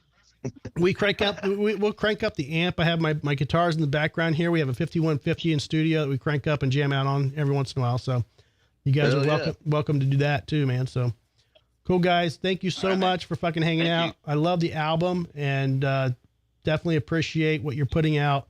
I want to I will be at the Tampa show, and hopefully up front with my camera doing some video for you guys. Hey, well, that'd be killer, man. That'd be killer. Oh, yeah. All right, guys. Much appreciated, bro. All right. We will talk to you soon. All right. Later. Hey, thanks to everybody there, man. I appreciate Adios. it. Hell yeah. Have a good night. All right, guys. We'll be watching in. See ya. Awesome. All right. Kyle and Dave from fucking Nasty Savage. I like what they're doing. I mean, but just talkity talk, jeez. Chatty chat, like old women playing poker. It's like they were on a podcast or something. They were being asked questions. Gosh. I'm not used to this format around here. Right. I'd love to dig into the whole recording process, though, man. How the writing and composition and how they came up with this and the recording parts. Yeah, I'm gonna ask Ronnie about that, a little bit, but I think, and I'm trying not to talk too prematurely because I've only heard 2 songs. Sure. Okay, so I'm just going off of what I've heard. They've done a good job of mixing old with new. Is that a good statement? That's what I'm getting. Yeah, I mean, me going back, not really listening to Nasty Savage in my early years, which again, I hate that I didn't know about them, but now having listened to the early stuff over the past few months. And in listening to this, I would say, it's a phenomenal job of mixing the two together. I have no doubt that the stage show will be equally as Oh yeah, has done well because Ronnie's not going to let a stage show falter. I mean, he's always been a performer. He's always brought the fucking. There's a live clip of them in Brooklyn. I don't know it's on YouTube. Is it? Yeah, it's good. It's good. Okay. Well, I think that's where a lot of bands, I think, kind of, I don't want to say mess up, but a lot of bands will either they'll try to recapture their old stuff and it kind of sounds the same, but not really, or B, they'll try to go off and do something completely different. So going back to them merging the old with the new, I think they did a phenomenal job of that, dude. Well, he did it right because he went back and listened to the old stuff. I was going to chime in on that because when I was in All Out War, I kind of did the same thing when we were writing Into the Killing Fields.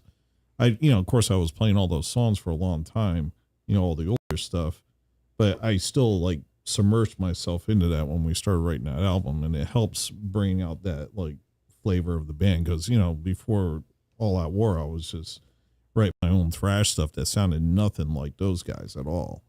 And but when I had the opportunity to play with those guys, it was like I did the same thing. I just kind of like submersed myself into like even the old demos and listened to all that shit to get the feel of how they wanted the songs to be, composed. So it helps. So he did a good job. He did a really good job. We have a slight problem. I think Brad and I's voice is putting Pajama Joe to sleep over here. So, well, we're not talking about to sleep. We're not talking about math. We're not talking about naked women. Math and chicks. We're not talking Joe, about woodworking. Woodworking. Joe's wood, yeah. So I know. I'm sorry, Joe. That's okay. I mean, if you want to pipe in, you can ask a question, Joe. No, I know my lane, and I'll let you guys have your conversation. But, no problem. Anyone need a brew? He's patiently waiting for the booter bangs. They're coming up, Joe. We do have booter bangs. Okay. All right, guys. We are going to call Nasty Ronnie.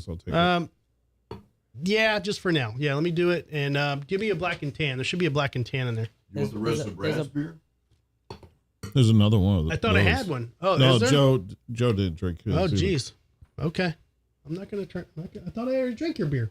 That's Joe's. This is Joe's. You didn't drink yours either? I had a couple of sips. Oh, my God. We got a bunch of pussies in the house tonight. Okay. I just don't like coffee drinkers. You are what you eat. Or coffee. All right. New Yorkers. Savory. Is it a New York thing? No. You guys, New Yorkers don't like coffee? Oh.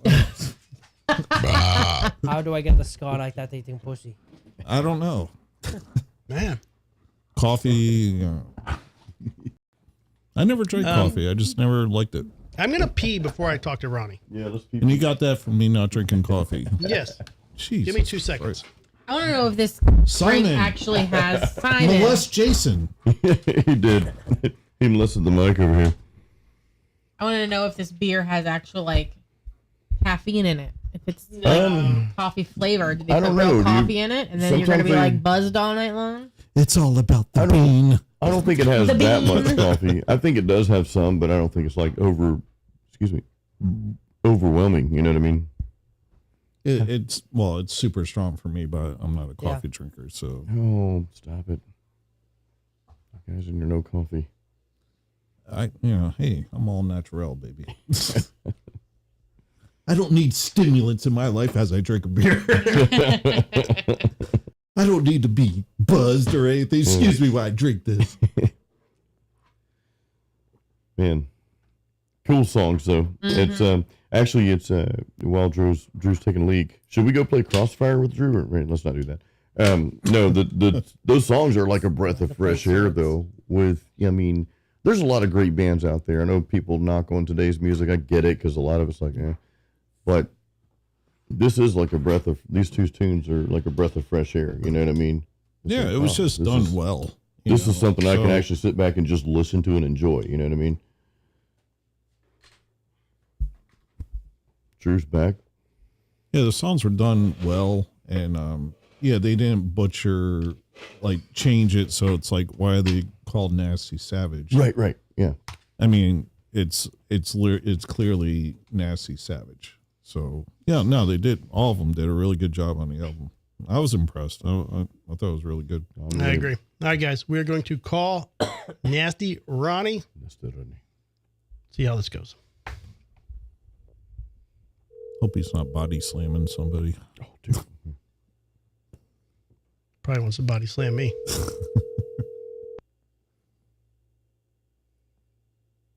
Hello. Nasty Ronnie himself. It's the Drinking with Drew show. Thank you for taking our call. What's up, man? Man, Are you guys drinking? we are drinking. We're about 3 in right now. Maybe 4. Maybe 4. Tell you what, man, we listened to Brainwasher, amazing accolades. Everybody's like fucking freaking out. Schizoid platform, and forgive me for my drunkenness right now. Schizoid platform. I think you guys are onto something here with these songs. Now, hear what I told Jason and Brad. I'm a little nervous because I've only heard 2 songs from the album. Are we to expect more of the same from what we've heard? Man, I'm telling you, when you hear Southern Fried Homicide and you hear Aztec Elegance and there's an instrumental called The Sixth Finger. I mean, Operation Annihilate, Blood Syndicate. I mean, the hits just kind of keep coming, man. It's like each song tells its own story. It's like, you know how you turn on, not trying to say anything, but some bands, track 1, track 5, 7, 8, they all kind of sound the same. You can say, oh yeah, that sounds just like the first song kind of. Right. Yeah, that's their style. But, I don't think we have that. One song sounds all the same stuff. Every one has its own, identity. And, man, I'm telling you, it's really exciting. It's been 20 years, man, since our last album, shit. It's an exciting time for me. Let me tell you, as an old school Nasty Savage fan, I was listening to you guys when I was 15 years old on vinyl. I was a little heartbroken, when things broke up. All right. And I'll be honest with you, it hurt me a little bit, kicked in the nuts. I am amazed at how you brought this back. Can you just kind of give me some insight onto how you did it and how it seemed to have just gone smoothly and very well. How did you do that? Well, it's like 20 years ago we did Psycho Psycho. Not a lot has happened since then. We started playing some show. After Psycho Psycho, guy paid us a lot of money to get back together and do an album. So we did it, but after that it was kind of like, okay, not much going on now. Let's just move on with life.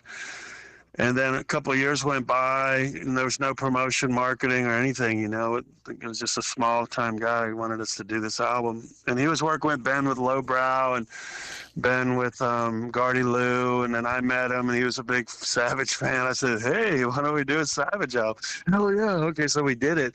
But that was it. So I started talking to some other people a few years later, and David Austin heard that I was trying to get a band together and be Nasty Savage. We had some South American dates, some promoter, was asking about us. So I talked to Dave. I said, hell, man, let's fucking do this again. So we just started jamming, and we Curtis was gone, Ben was gone, Richard was still around, and then he was jamming with Jim Coker, who plays drums. There's some Brutality. Right. He's pretty much legendary guy around here. Yep. Great drummer. Just a good guy, and he was with Richard. And then we needed a bass player, and Richard was with us until he passed away, unfortunately, and rest in peace, brother. Definitely, man. Love that guy. But he jammed with us, so we started playing, and then we got Pete Sykes, was another friend of Jim's, and we probably jammed for about 4 years or so, and then we'd actually recorded some demo songs, and we were going to try to shop it, but we just never finished it. We just never even got to the leads or anything, so we're like, fuck it. And then we played for a few years, and then we played Mexico 2 years ago, and after that, Dave was like, man, I'm hanging it up, bro. I'm just going to quit I'm done. I've done enough, whatever. So I said, all right, brother. I said, it's not the end of Nasty Savage. I'm still I can't, I got a bucket list. I want to do something else. Right. We're like in the fourth quarter of life, man. If you're in the 60s, how many more years do you have, So you got to make the most of it, joy and sorrow today and tomorrow. What greater crime than the loss of time, make the most of it. So I was like, fuck, man. And Pete, do you know anybody? Meanwhile, Richard passed away, and we kind of were broken up at that time, not playing a lot. But then we got Scott Carino, who was in Death. and did some other stuff with Fester and some other band. Great bass player. And then, you know, he edged out kind of right about the time when after Dave did, and, you know, he was still around. And then I just got this record deal going, and then Scotty was apprehensive, and he was gone. So I go, fuck, man, we got to get a bass player. So I was like, what am I going to do? I don't really know a lot of people. So I put a post out and said, who's the hottest bass player right now for a project? I didn't say it was for Nasty Savage, just for a project, looking for a good bass player. And James Murphy, a legendary dude in our metal community, he goes, hey, Nasty, how about Kyle Sokol? Call him. And I'm like, cool, you got his number? And he gave me his number, man, and I called Kyle, and Kyle was like, oh, hell yeah, I'll learn that live set you're doing, because we were going to 2 minutes to Tulsa really quick. It was happening within a month. And he was going on a tour to Greece with Astronomica, some other band, and he's the bass player of Nocturnus. And what I like about him, he's a captain in the army. You know, he's regimented, fucking bad. He's like 6 foot something, big guy. We call him Spider-Man on stage because he moves all around. He's really, really a great guy. He plays the bass real up high. So anyway, so we got Kyle in the band just in time. He comes back from Greece with about 2 days or less to go to Tulsa to play his first gig with us, and kind of after a practice or two.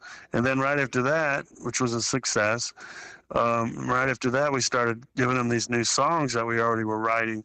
And so he had a really cram session. And that's how it kind of came together. But I knew Frank, the owner of the record company, who did Siren, local guys here, my friends at Ed Aborn and those guys. Did a great job with them. And he was a real Florida fan, but he was also a fan of Nasty Savage and Siren. And he was really a fan, but he had a record company. And I'm like, damn, you know what? Frank has a Harley, too. He has a house here in Port Charlotte. Yeah. You know, so we go riding, and I would every time he'd come in town, he'd ride up here, and then I'd take him out by the phosphate mines. We go on like a couple of 100-mile drive rides on our bikes and shit. So this time he was coming into town, and I said, man, just come over early, stay at my house. We'll leave early in the morning, and we'll hit it. So awesome. I made him this big breakfast that morning, and I said, dude, you know what we need to do? I go, we just need to do a Nasty Savage album. He goes, oh, Ron, that would be great. Let's do it. Let's figure it out. So I was like, all right. So while we were riding, we got all the way out to Fort Meade, all the way on that other side of the state. And, you know, we went to a Beef O'Brady's, and that's where we kind of etched out the contract on a napkin or something, you know, one of those stories. But I was excited. Not to interrupt you, but your son works at Wesley Chapel Harley Davidson. If anybody's interested in buying a motorcycle, specifically Harley Davidson, check out. Oh yeah, but Wesley it's not Chapel. that one. It's Which the one's Brandon that? Harley. Oh, is it Brandon? Tampa Bay Harley. Okay. Well, they call it Tampa Bay Harley now. Okay, I thought he was up in Wesley Chapel. No, he's here at Brandon, so it's not far from the house. Okay. But check him out. But you know, so I was able to tell the guys, hey guys, guess what? We're fucking gonna do an album, okay? And got a contract, got everybody to sign it, and you know, we had a commitment. We didn't have to shop a demo and invest in a demo and all that shit. So, I mean, we had a timeline because it's got to be ready by the time we go to Europe for Keep It True Festival in early October, which is coming up right in a couple of weeks. They're celebrating 40 years of Nasty Savage. So, dude, I was like, dude, and it's time for the next chapter of Nasty Savage. And David Orman, which Pete brought in Dave Orman as a guitarist, and, you know, guy's an incredible guitarist, and you know, and Pete's a shredder, and they're all shredders, and they were played they played in Contorted together a long time ago, so it's got history, you know. It's like, so man, I'm not a musician, you know. I have vision, and I have concepts, and I have, you know, I'm a singer, but I'm really not even a singer. I just play one on stage, you know. But, you know, so I talked to them. I said, dude, you guys, this is the next chapter right here in this room, us. I said, I want you to make it like $6 million man, faster, stronger, more powerful, just Right. take it to another level, dude. And they were like, oh shit, man, I know they're big shoes to fill, but we want to keep it true to the old school. But I go, dude, don't worry about nothing but going forward, not the rear view. So I kind of inspired them, as much as I could, but I knew we were in good hands Right. because all these guys were really Savage fans from the old days. So it was an opportunity for us all, man. And then once I started I would give them a song title. I said, look, I got this song title, Dave, or Pete, I got this song title called Schizoid Platform. I want something like fucking give it to me, man. And Pete come up with that. He goes, well, there's a slow talking spots where you can do something creepy and this. I go, I got you, man. I got you. Just get me Nice. that shit. And then when I would hear each song, that's when I start putting my shit together for it. And of all these words and phrases and rhymes, and because you gotta rhyme, man, you gotta intrigue your own self, your inner mind, to write your lyrics, to tell these short stories of mayhem, reality. It's really reality of life, and they're important things to me, because I'm a word man. I'm not a bird man. So it's like, it's like, man, I was so into it when David sent me. I said, dude, I got this title called Aztec Elegance. I want to write about the Aztecs. They pulled the hearts out and the people, and they sacrificed them to the sun god so their crops would grow. And then all of a sudden they're all gone off the universe. The Mayans, the Aztecs. Right. And I got this title called Aztec Elegance. I go, I want it to have this like Spanish guitar intro, eerie sounding, and he's like, Spanish guitar? What are you talking about? He goes, Mayans? He goes, I go, yeah, Anyway, so then he comes up with this cool ass tune, and it's like, dude, that's perfect.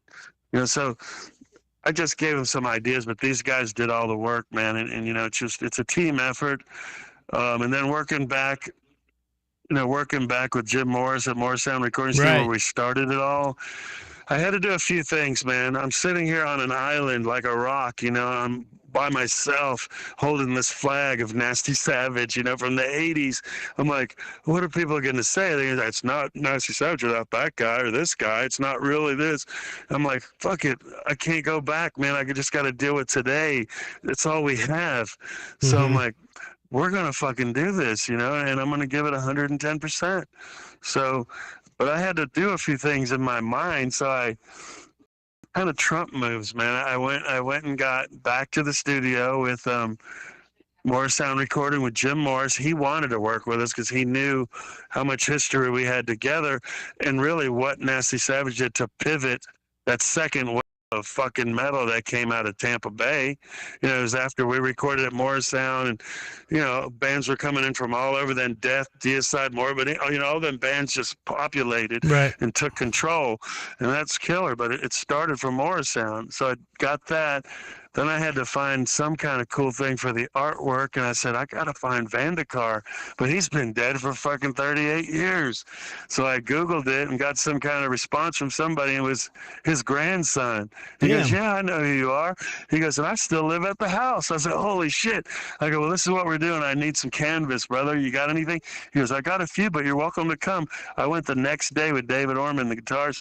We went to Vandekar's house 30 years later, 40 years later, and it was amazing. All this shit was overgrown, and all the statues and the gargoyle on the roof and shit. So then I got inside. I was taking pictures the whole time. Got inside, and that's where I saw the canvas. He's only had like 2 or 3. I go, this is perfect. I said, it's almost the same. How painters will paint like 10 paintings, kind of the same but different. Then Right. they'll move on to something else. It almost looks like it was during the time he did Indulgence, man. So I took pictures of it. I said, this is going to work. So now I had the Vandekar connection, and then we had the Morris Sound connection. So another thing I wanted to do is something off the demo tape. So I said, shit, Witch's Sabbath has never been done. We're going to redo Witch's Sabbath, but I'm going to put a call into some very special friends of mine, who I respect immensely, John and Donald Tardy from Obituary. Nice. I said, dude, I want you guys to be on this fucking song. We want to redo Witch's Sabbath. And right away, DT said, I'm in, brother. I'll play the drums. Oh, I didn't yeah. even think he'd play the drums. I thought he'd just do backups. Right. He goes, but you're going to have to talk to John, because they're so strategic, those guys, man. don't do this for anybody either. So I talked to John. He agreed to do it, and they did it right between coming back from Australia and going on that Orman or Ma tour. And they work with the timeline that we were working with. They delivered exactly what they did. John saying, it's badass if you haven't heard it, man. It's so killer. We took a classic song and made it epic, with that shit. Well, We brother, added some I am down to hear it. If you want to share it with us tonight, I don't know how you can get that to me. Text it, however you want to do it. If you got that press kit, what did Let they me- send you? let me Just see 2 it. songs? Let me see what I have here. I think they sent you all the songs. But they didn't give me links to play them. I don't think. Let me see. Anyway, if you find it, you can play it. But you have Brainwasher and you have Schizoid Platform. Those are 2. Getting back to your original question, every song has its own identity. It's really cool. And one other thing I had to bring back is, so when people saw the album cover or the art, they go, "Oh, that's Nasty Savage. I remember that from the old days." Right away, it wasn't some AI shit, fire and flames and devil faces. It was real art off a canvas, Right. and it took us back to where we began. So people associated with it, the old school people, right away. I broke that stereotype that it's this is the same thing, man. It's Nasty Savage. Then the other thing I did is I got with Fred Dragishin as our first bass player, the mastermind of the early days of Nasty Savage, writing, that progressive, maidenish, unbelievable sound that Fred wrote on the first album. And he was going to do the song Jeopardy Room, but it took him too long. He lives in Turkey. So I was like, man, sorry, we had to go ahead and write it, Fred. He sent it to us, and it was like just bass lines. So all the guys are going, man, we don't need that song. We got our own. I go, dude, you guys don't understand. It's Fred Dragishin, and it's part of what my plan is. So they go, okay. I said, well, hell, let's just pick out a part in this song that's a cool part. We'll just use it as the intro, and we'll call it Invocations. So that's what we did. So I've got the connection with Fred Dragishin, Vandekar, Morris Sound, and brought the Tardy Brothers in, because what they did for us with 10,000 Ways to Die video has over 7 million views. They featured Nasty Savage doing Unchained Angel at the beginning of that animated video. It's, they always mention us in interviews and stuff. So I just thought I need to, one time when I lived at home with my parents in the 80s, my mom said, Ron, there's 2 boys at the door. They want to talk to you. So I go, all right. So I go to the door. These 2 kids are on bicycles with the banana seats and the sissy bars and the high bars. I'm like, hey, what's up, man? He goes, are you Nasty Ronnie? I said, yeah. And they go, well, we're John and Donald Tardy, and we want to know how to start a band. That's awesome. I go, hold on a minute. You guys found my house in the 80s. There's no Google Maps. Right. I go, you found my house, and you knocked on my door and you asked how to start a band? You guys are fucking brilliant, man. I go, I love this. I go, let's go to Lithia Springs, jump in my Chevelle, and we'll go throw the Frisbee for about 5 hours, and we'll do some schooling. We'll do some schooling, brother. That's awesome. And so now we did this album, and I did a video behind the scenes, the making of Jeopardy Room, Nasty Savage, all this shit. I interviewed everybody. So I really didn't get a chance to interview the Tardy Brothers, but I did get Donald briefly when he dropped off the hard drive. So I go, I need to come over to blah, blah, blah, set it up. I went over to their place, and I'm interviewing them. I got their interview and everything, their quotes, whatever. And then I started talking to them about what they do, and it turns out they were schooling me about merchandising and touring and, buses and all the shit that they do. So see how things turn around 360? You always help people and because it'll come back to you. Always good man, karma, you helped man. so many people in the past, dude. It's amazing. I mean, so many bands. It's just cool. Oh, man, it's just cool that I was sitting in there. I'm taking notes to these guys, and I'm thinking about it. I said, man, it's the student teaching the teacher. Right, exactly. And now, it's the reverse. I'm so proud of those guys for carrying that Florida flag, and they're out on tour right now, and they're just great, great guys. And they're joking, we're nothing more than glorified T-shirt salesmen, because it's so hard to make money these days, Right. But, it's cool, man, that the early days with Chuck and Death, before they were even Mantis, they come to Savage shows, and, stories with Morbid Angel, and, so many other Atheists, and, it's just I want to leave a legacy. You know, it's like I want to see who the third wave is. All these new bands that are out. I talked to Brian Slagle. I talked to Dan Johnson from Parr. I said, dude, we need to do like a compilation album of the next wave of fucking Tampa Bay metal. You know, that's what put it on the map. Dude. Back then it was California with Slayer and Metallica and Exodus, and then there was New York with Anthrax, and we were down in the swamplands, you know, Southern rock and all that shit, and they thought it was just beaches, and Nasty Savage emerged, you know, and then everybody else came after that. But that's what I wanted to do. I wanted to put Florida on. That's why I reached out to Ed, and he reached out to me, Eggborn, because he said, Ron, how are you getting in all these I said, dude, let me give you all my contacts. Go for it, because you know what? I'll give you the ball, but you got to go run, score a touchdown. And he did it. And, you know, that's because of that, it only made our scene better. Right. And you got to be open-minded, man. And it's just an exciting time now that our album's really being released after 20 years. I mean, it's definitely cool. Now I'm talking to you guys about the product. And, you know, back then there was no podcast media sites. Right. There's nothing. It was licking stamps, man. It was licking stamps and taking sacks to the post office. They knew, man. me. Here's my plan. I'm gonna do a Drinking with Drew show. Here's my headliners. I'm gonna do Morbid Angel, Nasty Savage, Must Not Kill, and we're gonna do. I would love to see Brutality get back together at some point. And I think you left out Jason Stallworth. I got Jason Stallworth in studio, but I mean. That guy, he's very small time compared to Jason. But he's a, you know, we got it. I am. Last time I checked, I was part of Jason's band. But if I'm part of that synopsis, we got to work that out. But and I want to do a Drinking with Drew show. Wait a minute. I was watching. I tuned in earlier, and you guys were talking about testing out some kind of beer or something. Is Jason the bald guy? He is. Yeah. Well, we have two bald guys. One has a hat on. The deep voice is real serious, dude. Yeah. I was like, dude, that's a serious motherfucker right there, man. Oh, yeah. You know, that's cool, man. Jason You guys are doing this to get the word out. He's an amazing guitar player. He's got 90,000 fucking guys on it, subscribers on his YouTube channel. He comes in here, you know, 2 times a month to help us out on their, you know, just hang out and have beers and check us out. Brad's a regular Must Not Kill guitarist and you know, original, you know, member of Must Not Kill. He comes in all the time. So we're doing what we can for the metal scene. We get metal guys in here. We had Siren on the show. I talked to Ed, you know, earlier at Born talking about, you know, the show. So we get the guys in here when we can, but man, we Ronnie, we appreciate you coming on the show. And I'm if you can, I will play that fucking, if you can get it to me, man, I would love to play that Witches Sabbath Tonight. I don't know how you could do it. Text me a file or something.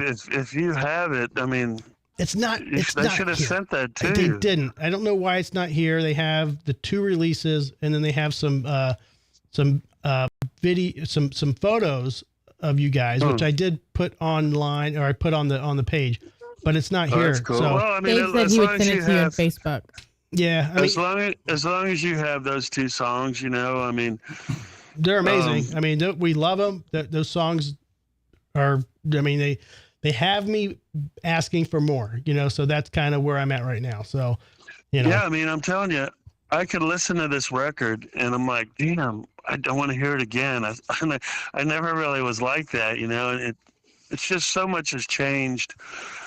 Back in the old days, we had big budgets, and you know, I wouldn't even hang in the studio. I'd just go in there really to do my vocals, and you know, because everything to me was just boring, like drum tracks, bump, bump, bump, dun, dun, dun, you know, like for 4 hours, getting the snare sound, because that's probably the most important thing. But you know, then the guitars, the rhythms, and you know, then the leads come in, and you know, now on that one track there, Schizoid Platform, we had a guest guitarist that's in there called, his name is Jerry Outlaw. Do you know him? Yep. He jammed with Savatage and John Oliva. Yeah. And he's an outstanding guitarist, man. Somehow Scotty knew him or somebody, and he talked to him. He said, dude, I'd love to do that. And then he kind of said, I'll do something with you guys for sure. I mean, it's not like we went out and were looking for it. But, man, he came in the studio and did like 3 solos on 3 different songs. That's I think awesome. he did one on Brainwasher. I think it was Brainwasher. So I don't know. I got them written down. They're on the album. It says anyway, he added another flavor to the, you know, to the guitar sound, and you know, and it was it just added a lot to it. But man, I'm telling you, the guy. Did you talk to the other guys earlier? Yeah, we talked to Dave and Kyle right before we called you, and man, what a good fucking set of guys that you could have picked for this fucking album and the future of Nasty Savage. Man, they are fucking amazing. I mean, I really, you love them all your different bandmates, all your different, they will say what song, what record, you kind of got to love them all equally like your children, you just Right. can't pick them, but you got to love, and you got to really love where you're at right now, because that's all you're in control of, and it's like, with all the marketing and the promotion, another thing I did, as soon as we were in the studio, I was getting these little videos when we were playing back the songs, like right towards the end, so they were pretty good. And I'd record them on my phone, and then in Messenger, I would talk to some old school OG Nasty Savage fans, metal fans from the old days, from the 80s. Right. Guys who Death Metal Dave. totally respect. Death Metal Dave was one of them, but guys in Texas and just legendary fans that are million record collecting guys and shit, and they're just aficionados on metal. Right. They know everything about everybody from Yngwie to AC/DC and everything in between, from death metal to everything. So I would search those guys out again. I'd say, hey man, we got this thing, I want you to hear it just for you, but you got to let me know what you think, and maybe even make a post. And man, people right from the get-go, they're going, this is fucking killer. People are going to be surprised. This is really something special you got here. So I wanted to test the waters and judge from real people. I said, look, just tell me what you really feel. So that was giving me more excitement that these guys are digging this shit. And it was like my old school way. I used to send free demos out to everybody just to try to get more people to order them, because I knew, like, if one guy in Toms River, New Jersey wrote me, but he didn't send any money, but he begged for a demo or something, and I sent him one anyhow, and then I knew that he hung out with metalheads. Next thing you know, I'd write a letter and I put shit on there, like extra stickers or whatever, sign it, put some blood on it, whatever, Right. and then he'd go, oh my God, thank you. And then I get all these orders from Toms River, New Jersey, because all his friends, other metalheads, wanted to get that shit, and they'd That's buy awesome. it. So it's just always searching out how to get the press, the media, the good word on hard work. Let people hear it, and so that's what I was doing with this, just letting people hear it. People in Germany, all over the world, friends of mine, and people who are real Nasty Savage fans, because ultimately, if they like it, that's the best thing. And then now this music, I really didn't do a lot of high vocals or falsetto stuff. I mean, we did this whole album in like 8 days. I did my vocals in a day and a half. Let me tell you what. So I appreciate your change in that, only because you're not, I mean, let's be honest, man. You're not fucking 25 years old. You're not 30 years old. You're fucking, and don't punch me or body slam me. I put you at 60 years old earlier. I said Ronnie's fucking not 25. He's not 38. He doesn't need to be doing. I'm 62. 62. Great. I'm 62 bro, and keeping it true, brother. That's it, man. He doesn't need to be doing fucking Vince Neil fucking. And I love the old school Nasty Savage high vocals. It fit. It was perfect for the time. Every album you did it on fucking worked. We do not have to have it in 2024. We appreciate the fucking vocals that you're doing for Nasty Savage. Everything sounded fucking amazing. So if anybody's hating on that, fuck them. Well, no, one reason is because we didn't have a lot of time in the studio and to do those extra tracks and overdubs. But then I didn't write it that way. When I hear that music, I knew I just had to do my parts, man, because that shit was coming fast. We did the drums, we did the rhythms, and then we did the bass, and then the leads, and then I was up next, man. So I'm just gonna wake up one morning and go, I'm gonna go to the studio today and do some fucking vocals for a new album. For 20 years, can you believe the anticipation of the anxiety that I had? I was like, holy shit, man. And then we were on a timeline, so it's like, I don't want to do these high vocals this time, because actually, I want to try to be a little more accessible, if I can say that. I wanted to be more accessible to younger crowds and not just turn people off with any, I just want to do what was in my heart at this time. Man. But I also was in a marketing idea too. This is like, shit, man, let's really make it more accessible to these younger kids through the Obituary Connection. Right. You know, we're playing all these metal festivals, and you know, we're playing the classic songs. We're not doing a lot of the new stuff at all, but you know, it's just if we do, it'll be easier to sing for sure too, because you always got the Jeopardy room with the sound people too. I'm in a Jeopardy room with that. Well, I'll It's tell you, like, man, like you know, this is you Brad just from never us. know. This is Brad from us, Not Killing. Just to tell you, man, it totally fits. It doesn't sound Right. forced at all. And just me being a musician listening to this thing, well done. It was really well done. Well, thank you. Yeah. It's really about, you know, I wanted to be clear so people could kind of grasp some of the shit I'm saying, because it's important to me, but you know, not everybody listens to the words or really deciphers them, and it doesn't matter, because it was just like these poetic, philosophical outbursts in my style, how I do it. It's like, is it a rapping thing? Is it fucking just throwing out some gut? You know, it's just like the music, the rhythm will set you free, man. You know, the rhythm sets me free. And when I hear those words, the music, it just made me write what I write to go with the music. And it's like totally natural shit. Totally. What's You going know, on nothing's here? fake. Yeah. Yeah. I Man, think Andrew's indisposed at the moment. He's taking care of something over there. Ruining my drink. I had to take a piss, so I grabbed Laura's drink and I had to take a leak inside her. It is one of my thermocup things. Well, throwing that out now. Oh my god. Order a new one on Amazon. Yeah. I am not leaving the studio while Nasty Ronnie is on the fucking line. All This right. is dedication, right? So my if I gotta God. pee and a fucking Oh, I mean, I could have found 100 what is different this thing? things. What Did is- you what guys is- see his wiener, or did, like No, I got a blood just Laura? Okay. Too bad you're not here, Ronnie. At least you could have body slammed him to the table. Yeah, for that. No, right. I am not Oh, leaving. well, Oh, God, don't give it back to me. Maybe we have to come over sometime. But, Yeah. you know, another thing is, you know, the guys, So I much wrote with David Austin for so many years, you know, so many classic songs, and Ben. But Dave and I always had such a great connection, and I'm really happy that we're still the best of friends. Dave's got so much class that he's helped promote and market. He even gave us a full review of the album, and he gave us a 10 on the album. Right. He really likes it a lot, man. And, you know, it's so special because, you know, it's this new chapter, and it's an exciting time, but you can't forget where you come from and respect all that. And, you know, it's Man, it's I really tell you what, odd. we had Ben in the studio a few months back, and honestly, man, he had nothing but respect for you and the band and the history. I'm glad that you guys and Dave and, you know, I've been following you guys forever. Like I said, man, I was a fan back in the 80s and 90s, and I'm old school. And, you know, when you see parents fight, it hurts. And I'm just going to be honest with you. It hurt me a little bit when I heard things were going south, but I respect the fuck out of you for bringing this back to life and making it what it is now, man. I give you kudos, and I thank you so much for making this happen.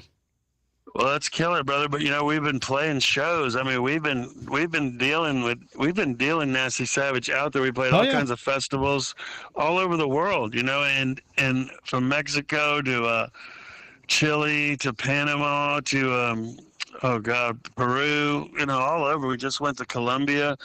But what's really cool is like we played in 2 Minutes to Tulsa, Oklahoma, and I was looking at my Facebook page, and I got all these different things on images, and I had a Nasty Savage flyer, and I was going to post it, like the history of Nasty Savage or some shit like that. And I looked at it, and it was the last time I played Tulsa, and it was like 30 years ago at DRI. And here we were in Tulsa that night. I go, holy shit, this is the last time we played here. Wow. So that's how fast time flies. So then after the show, I'll go over to the merchandise booth, you know, try to do some politicking and meeting and greeting and kissing some babies and shaking some hands, you know, try to sell more merchandise because that's what you have to do. Right. So these old guys will come up to me and they go, hey, I've been a fan for all these years from the old days. It's demo tape, and this is my son, and, you know, we love it, blah, blah, blah. And gray hair and beards and shit. Another guy comes up, and I'm looking at him. I go, these guys look kind of old. I'm going to ask, how old are you guys? And they're like, well, I'm 58. He goes, I'm 49 and I'm Yeah. 50 something. Yeah. I go, fuck, man. Everybody I asked, I was the oldest guy in the whole Yeah, place. I mean- and I just was on stage smashing TVs, That's getting it. bloody and swinging chains and sacrificing television sets with ceremonial sacrificial flowers and the fucking mask with the Day of the Dead skull shit. Right. Just bringing these people on a trip, burning images in their brain and that they've never had before because, face it, Dude. a lot of bands these days just go there and play their music. And Yeah. that's cool.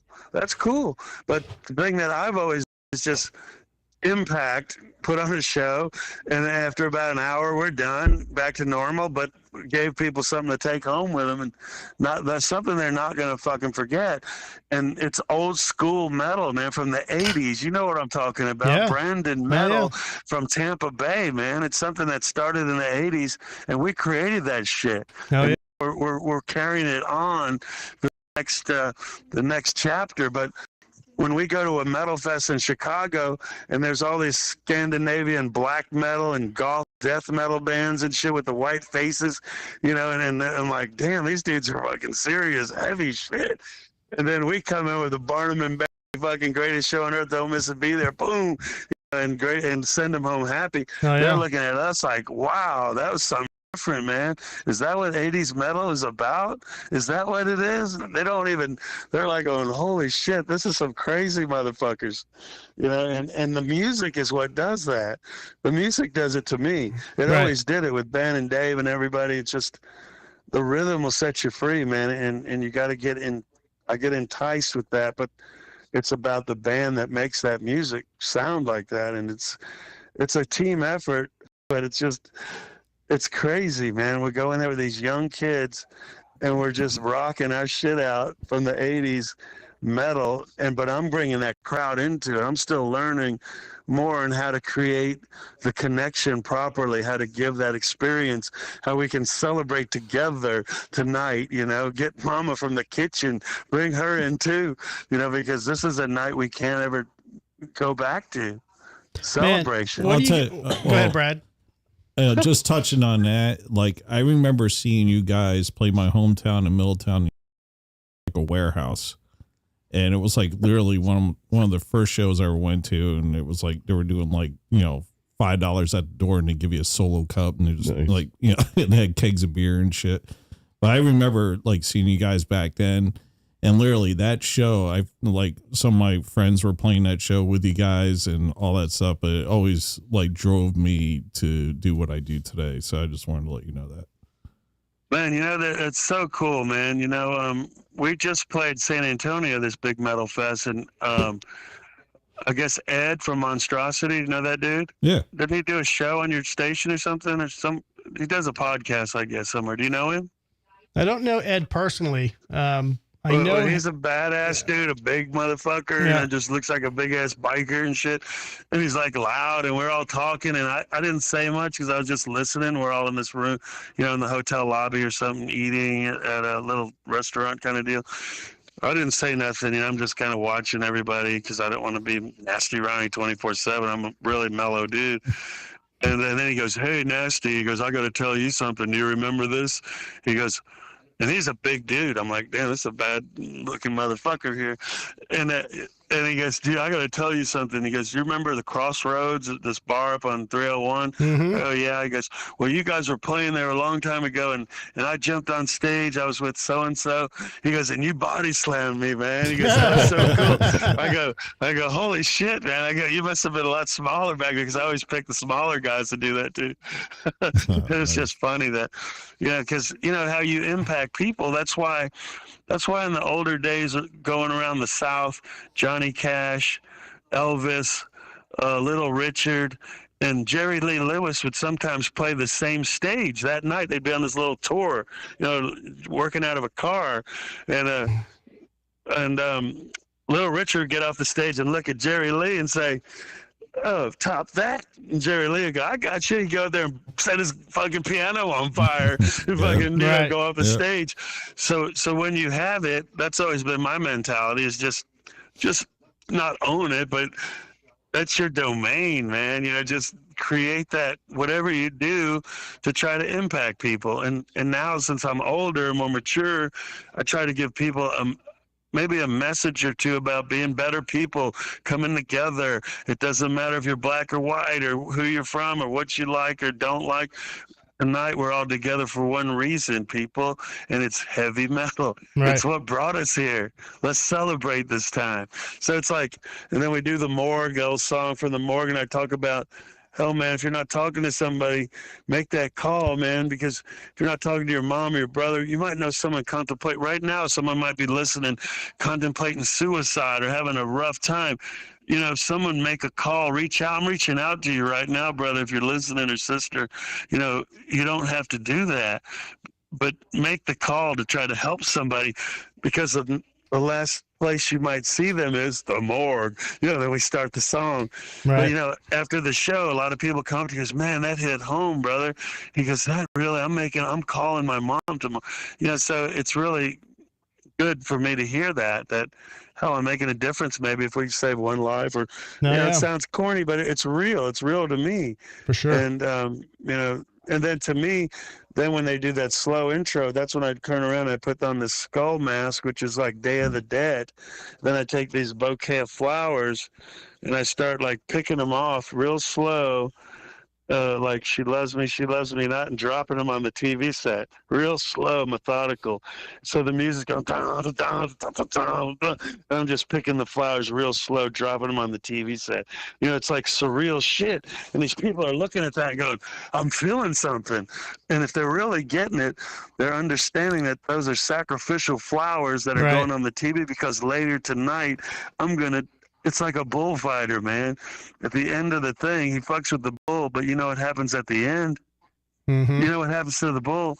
That's going to happen in this TV set. So I'm doing these symbolic things. Right. And, you know, it's just really, I have a good time doing it, because I know the music is setting me free. The rhythms will do that. The leads, it's, you know, it's like, it's hypnotic, man. And it's just, I just zone out and do my thing. I don't care what anybody says, but I try to keep people involved in the show. Did you ever, know, did you ever, like in high school, like, were you interested in acting, or, I mean, you did some wrestling kind of, you know, not, I don't know what extent you got into wrestling, but you had that persona for a while, but wrestling was one of my inspirations, man. Right. On Saturday night, Florida Championship Wrestling. I wouldn't go out to that. My friends wouldn't come pick me up to go party until 8 o'clock when wrestling was over, because I'd watch it with my mom. So I was just that kind of person. But believe it or not, one of the things that inspired me when I was in 4th grade, we saw this movie, and it was West Side Story. It was the Jets and the Sharks, these gangs, but they were dancing and singing to these cool songs. It was a storyline. It was really Romeo and Juliet in the 60s in New York, with these gangs that hated each other and death. And it's just dun, dun, dun, dun, dun, dun, and all these different little dances. And I knew every one of those songs. So I'd go to my family's functions, and my mom's side of the family was Latin, Spanish and stuff, and they'd get out the guitars and start singing. They go, Ron, do West Side Story, and I'd start singing. So I was always like a performer, but I never jammed with anybody or never really did any acting. I always did my own thing. I was always creative. And when I had the opportunity to get in the band, it was a friend of mine. I used to sit in my room and start listening to new wave British heavy metal, Holocaust, Angel Witch, Venom, you know, those older bands from Right. the early days, early Maiden, you know, Priest. And then this guy goes, hey, man, you sing? I go, maybe. I don't know. I go, I know a band who needs a singer. It was a band called Nightmare. It was Ben and Fred and Craig Huffman, the early part of Siren, before I kinda, came right? in. No, Was not it, was Siren. Craig, It Craig Huffman in Siren? No, No, Craig no. is he was the drummer of the first Nasty Savage. Yeah, okay. So they set me up to go over there and try out for the band. So I go over there and I try out. I was with my wife at the time, which was my girlfriend. We were just going out. We were driving in her Pinto. I said, pull over here. I'm going to try for a band. She goes, what? I'm going to try for a band. Just pull come over? back in about an hour. So I go in there and I sang a couple of Iron Maiden, Rothschild, and something else. And then I left, and I never heard anything from the guys. I'm like, damn, they never called me back or nothing. Guess I didn't get that gig. So then I saw them at a keg party like a week later, and I went up to him. I said, dude, do you guys want me to be your singer or not? And they go, yeah, we do. I go, okay, I'll be over Monday with a game plan. And they're like, okay. So I go over to the jam room.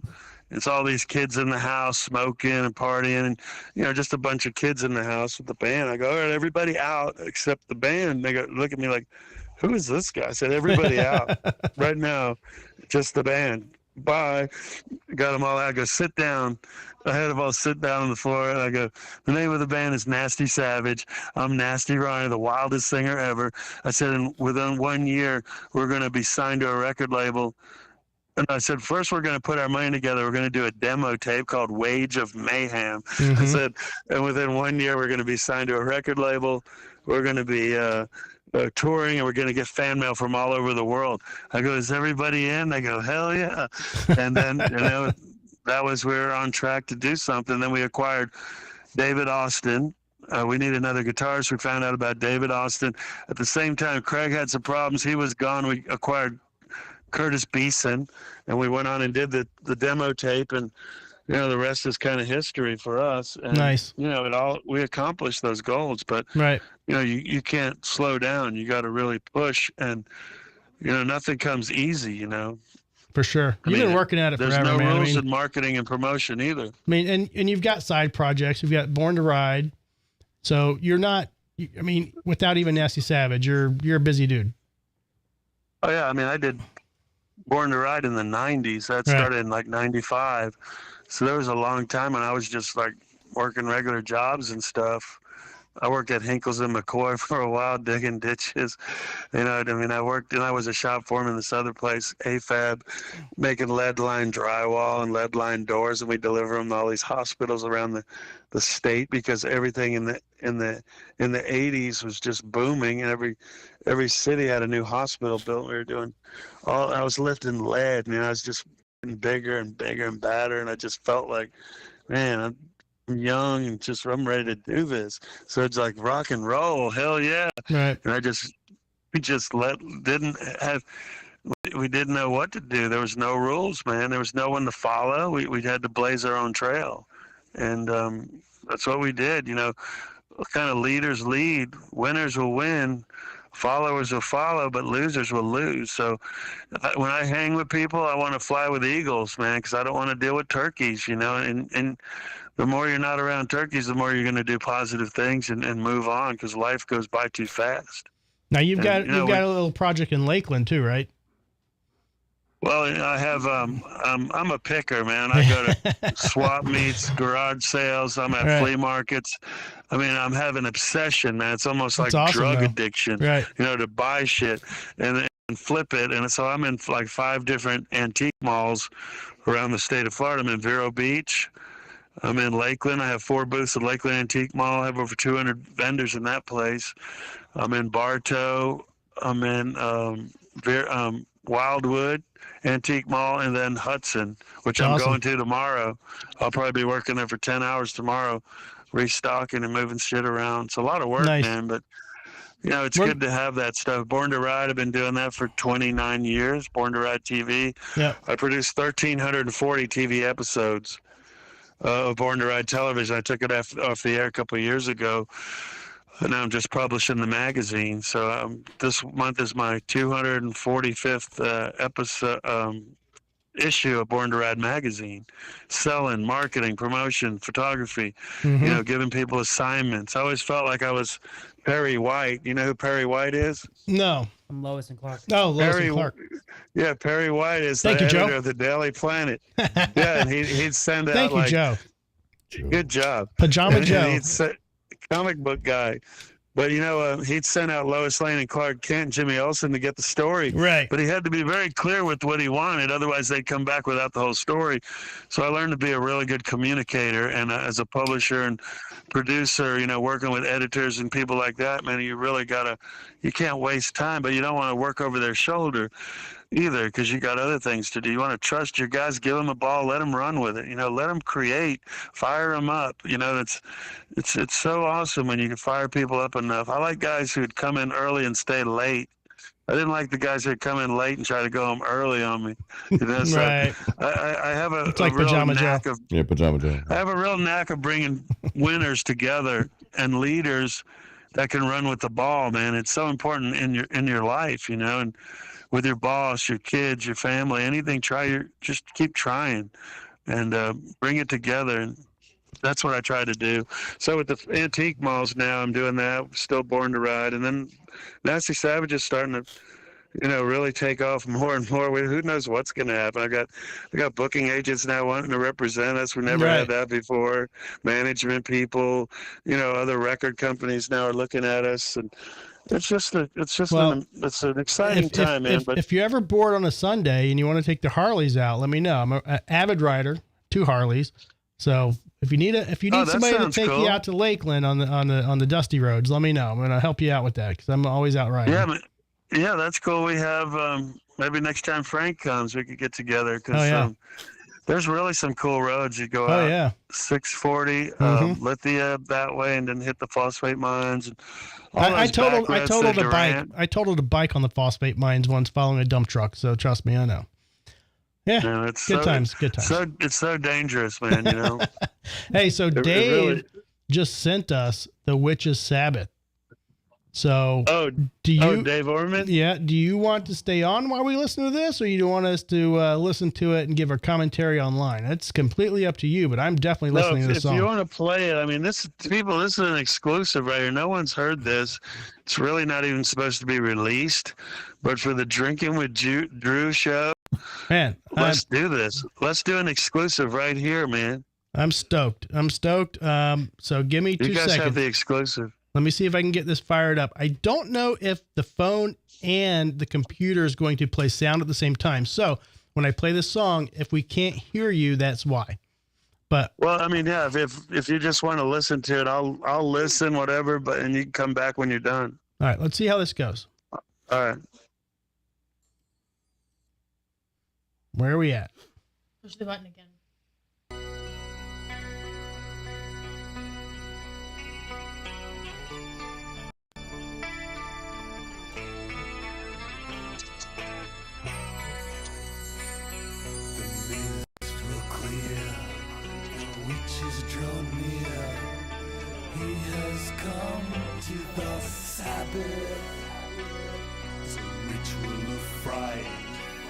Candles burn bright.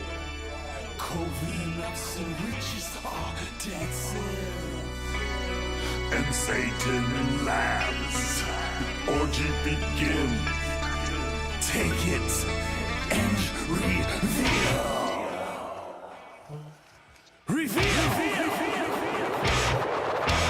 Sin. All the witches cry. Lust is cold as ice.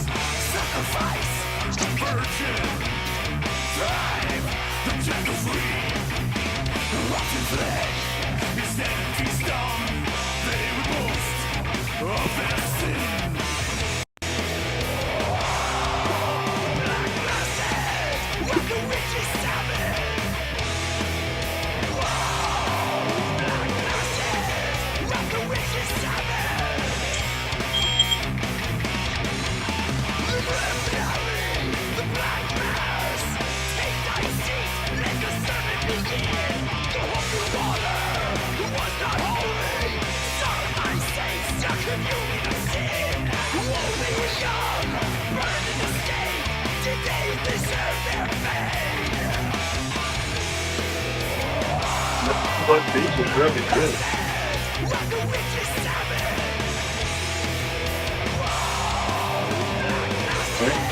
What the witches savage.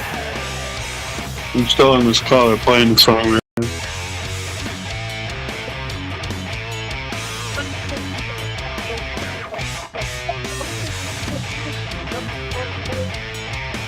I'm a guest. That's my job to talk.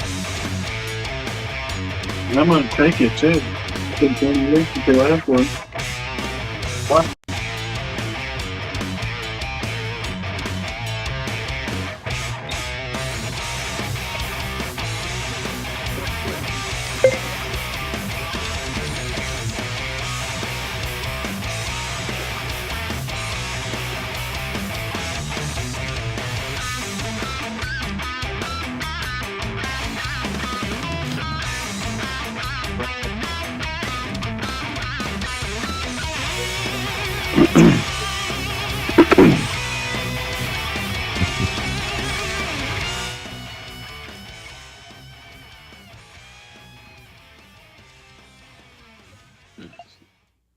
All right. Ronnie, can you hear me? Yeah. All right. We're gonna give it the middle of that song only because it was not in stereo the way that it was sent to me, which I don't know if that's on my end or whatever, but I don't want to lackluster the quality of that song. So it was sent through Facebook through a messenger, but You probably have to download it and then play it. in either the way, streaming the service. song sounds awesome. What I heard, definitely to me, a little more traditional fucking, what I would feel your vocals and the way you're putting that together. Definitely Nasty Savage. So I want to, man, I'm itching to hear this whole album. October 10th. That's the release date. Is that correct? Yeah. I mean, they're already ordering and people are getting them now. I mean, I've got some CDs already myself. But yeah, just I guess if you can figure it out, just whenever you can listen to it. Yeah. But it's it's really from the past because those are Fred Dregish and myself wrote that song. It's like that brings us back to where we started, and then bringing the Hardy Brothers in there.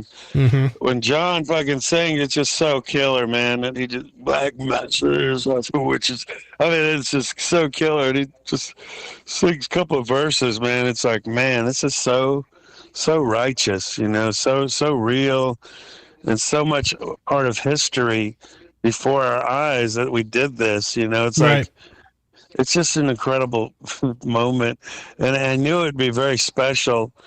And just think, fans never even know who Nasty Savage is because of that connection. They're going to tune in. They're going to check it out. I'm going to try to get those guys to put it on their next album. That'd be amazing. That'd be amazing. But now we have even more of an opportunity. We might do a tour with that. I mean, who knows what will happen next? But you got to lay those bricks, man, and build a foundation and move up. Just take steps one after another, keep going forward. And, when you're on your game and, you're righteous to other people and you got that good karma, good things will come back to you. And it's so cool how things work out sometimes. And absolutely, I'm blessed because the guys we're jamming with are just great guys. They have so much passion and so much talent too, and Pete's a shredder. Jim's a killer drummer. Jim's amazing, Dave man. Orman is an incredible guitarist. Has so much talent that he's not even using yet, man. I'm excited about what he's coming up with because he said he's already writing some new shit. And then Kyle is just a monster on the bass, and he's all over the stage. And was a captain in the Army, man. I call him Captain. I say, okay, Captain, because he's just straight up, man. He's always the guy who's like on the perimeter, finding out what's around the hotel and all. Every information. You go, okay, man, give me the download, and he'll have all the information. That's awesome. For going to a town, what roads to take, right? Kyle where the strip clubs are, I where jammed the with Kyle too, man. Whatever. Yeah. Brad played with Kyle for how long? He was in Must High Kill for a couple of years, man. Yeah. So I know Kyle really well. He's great. played in a lot of different bands, but he's like the ultimate metal fan. He was great. a fan of Nasty Savage. After I got him in the band and shit, he sends me this promo picture that I sent him when he ordered a T-shirt one time. It was like, Nice. damn, this is so fucking killer. He said he played with my band, Artistic Butchery, back in the late 80s, early 90s. So he says he might have a flyer of that show. So, Volley Club days, early Brass Mug Fletcher Avenue days, we're talking old school, Sunset Club days. So, I mean, that dude's been around, man. It's a big history with this new chapter here of Nasty Savage. And then this guy, Jerry Outlaw, who came in the studio and played, he's a phenomenal guitarist too, man. And, so I'm talking to him. I was doing that interview with him outside the studio. And I go, well, tell me something, man, blah, blah, blah. And he goes, well, man, I tell you, Nasty Savage put this big impact on me, man. When I first moved here, he goes, you guys were the first band that I saw live when I came to Tampa. He goes, that was the first time I realized it was okay to smash furniture in a bar Right. when we were playing. I go, really? I go, that's cool. But you know, we made an impact on him. So I don't know how many years later he's in the studio doing some solos for us, but he worked with John Oliva, man. And, you know, just like, you know, it's Awesome. just so cool when what music will bring people together, you know, and what it does. And then you reach the fans when you get to play live. And it's like these different levels of, and now we're talking about it on your show. And I've been doing press all week. Matter of fact, yesterday I was contacted by Chris Jericho, and I'm going to do Talk is Jericho, and next week they just scheduled me to do his podcast. You know, it's like, Nice. and I've got an interview for Art Shock magazine as well. It's a big one. But I've been doing, man, Dude, probably about 20 different interviews the last couple of weeks. we're gonna get you and Ed Aborn, Chris Jericho on the show 2025. Let's do it. Yeah, man. Good luck with that. Chris It's is gonna like happen. Elvis. It's man. gonna happen, man. You know, It's gonna happen. That guy is just so inspiring to me, and he's a Savage fan. He is. And He's a metal fan, just- man. He's old school metal fan, man. He's around Yeah, man, Tampa. and- He's, you know, He's just a hero to so many people in wrestling and business, and he helps people out with charities so much. And you know, it's just people like that you look up to, and Tampa, you want to be like people them. need to realize Tampa is a hot commodity. I mean, we've got a lot of people here in Tampa, and trust me, when I started my podcast and the show here, I'm like, man, I want to get I had a list of people I wanted to get in the show. You were one. You're on the show. I mean, and I had a lot of people on the show that I just originally said, hey, let's do it. Seems like a long shot. I think we can get Chris Jericho on the show. I think we can get you, him, Ed Aborn. We'll even have, you know, let's put Trey. I good connections with Trey from Morbid Angel. He said he wants to be on the show. I think we could make it an interesting show. I was talking to Glenn Benton just the other day for about That an would be hour. I haven't talked to him amazing. a couple of years, you know, and we might be doing a show in January with Venom Inc., Nasty Savage, Deicide, and someone else, and Mount Dora. Working on that at the end of January. But, you know, it's like anybody that you put on your show, man, has a story to tell. And that's what's so great about what you guys do. You take your time. You're in bands. You know the deal, but you're helping other people, and you're helping the metal movement and just storytelling of other people's journeys. Yeah. And it's so important, man. And, you know, there's a lot of talent in that room, I know.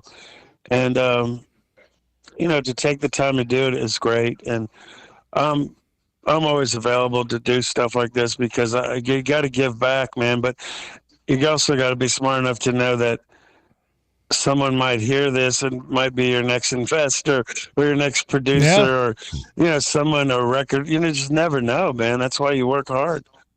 Been at it, man. We've been doing this for 2 years now, and, you know, it's building every month, every week, every day. So, man, I thank you so much for coming on. Last minute, I know we this thing kind of snowballed overnight, and it happened. And I appreciate you coming on and giving us the little backtracks of and the story behind these 2 songs and the new album. Man, anytime you want to come on the studio, you're more than welcome. I know it's a little trip. We're out in Riverview, Florida. 301 Well, I'm Big in Ben. Valrico, so 301 it's not too far. and- Brandon. 301 Big Ben. That's where we're at, man. You're welcome anytime you want to come out, man. I was just in Sun City today. I went and saw my mom down in Awesome, Sun City man. Center. Very She's cool, man. 94 and still plays golf. Nice. That's awesome. Unbelievable. That's awesome. I took her to breakfast. We went to Bob Evans up there. Very cool, man. But really, guys, I mean, I appreciate what you do to take the time and effort. The shit's not magic, people. You just don't turn on the whatever and it just pop. These guys work their ass off Yeah. to set up. You got a cool set, cool lighting. I saw what you guys are doing, and it's camaraderie, and it's your storytelling that brings people in. And the whole beer thing is cool too. You should be getting more beer sponsors, I think. I man, agree. you know? I agree.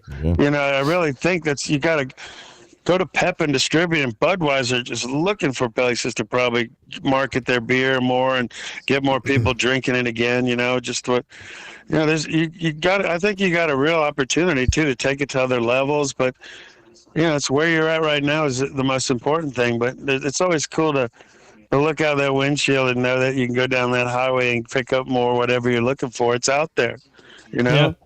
I mean, get off your ass and get some damn sponsors, I hear and ya. not just sit around drinking. Yeah, that's what we're doing, bro.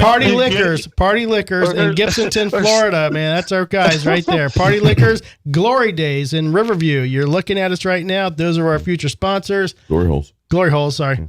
Glory Days, Glory Holes. Yeah. So yeah, man, we're gonna get there. And Sir Ronnie, if you need somebody to shoot video, Brass Mug coming up. I am your guy. I got a full Netflix quality video system in hand. I do commercial video. Let me know. I'll be more Is than that welcome. what you do? Do you do that? I do a lot of shit, man, but that is one thing that I do. I do high quality video production. So if you need somebody, hit me up. I shot your show. I shot you guys at a few times. The last show I shot from you guys was the Curtis Beeson benefit show at the Crowbar I in played that too. 2012. Brad That was Mader a must crazy not feel show, that man. was I remember awesome. that. Yeah, so I shot that show, and so I my background a little bit weird, but photography. I shot photos for that show, but I've transitioned over to video. So I'm here for you, bro. Let me know. I am 100% available for you guys if you need a videographer. Let's come up with a project, man. I've Bro. got some ideas of some things I want to do. So what do you edit on? Right, Adobe. I'm just fucking doing right now Premiere Cut Pro, like fucking it depends on what you want. So I've got people who want me to transition into different systems right now, but I'm a Premiere guy at this point, but we'll see. Yeah, What do you Final need? What do Cut you Pro, need? Any You of need- those are all the same. Yeah. But it's really cool when you get a timeline and you got your music bed or whatever your background music is, and then you fill in that timeline. Say an interview, you start with a blank canvas. Yeah. And you got an interview, and now I need some B-roll. Give me some color. Put some B-roll to what I'm talking about. And that's what I did every week. I told stories, man, and I did a movie called Nation's Fire too. That's what I was going to tell you. And 2016, I was a creative director of Nation's Fire. We filmed in LA for 29 days. We stayed in this like $6 million house in Encino, and I'd come on the set every morning in Hollywood with the inner circle of the movies and the investing people. I lived in the house with them. Nice. It was so killer. We're in the hills of Hollywood.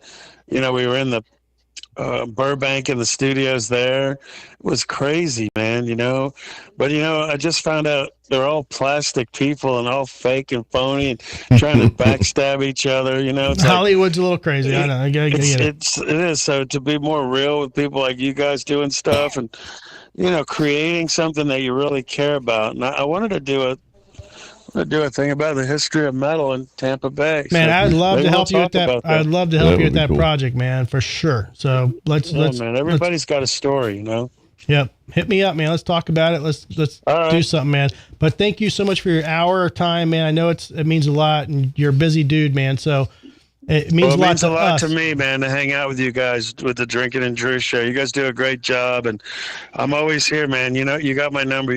Whatever. We'll come up with some more stuff, and I just want to thank you guys for giving us some credit with this new music and sharing it with people, man. It's so important, and Nasty Savage, all the guys, thank you, and we really appreciate it.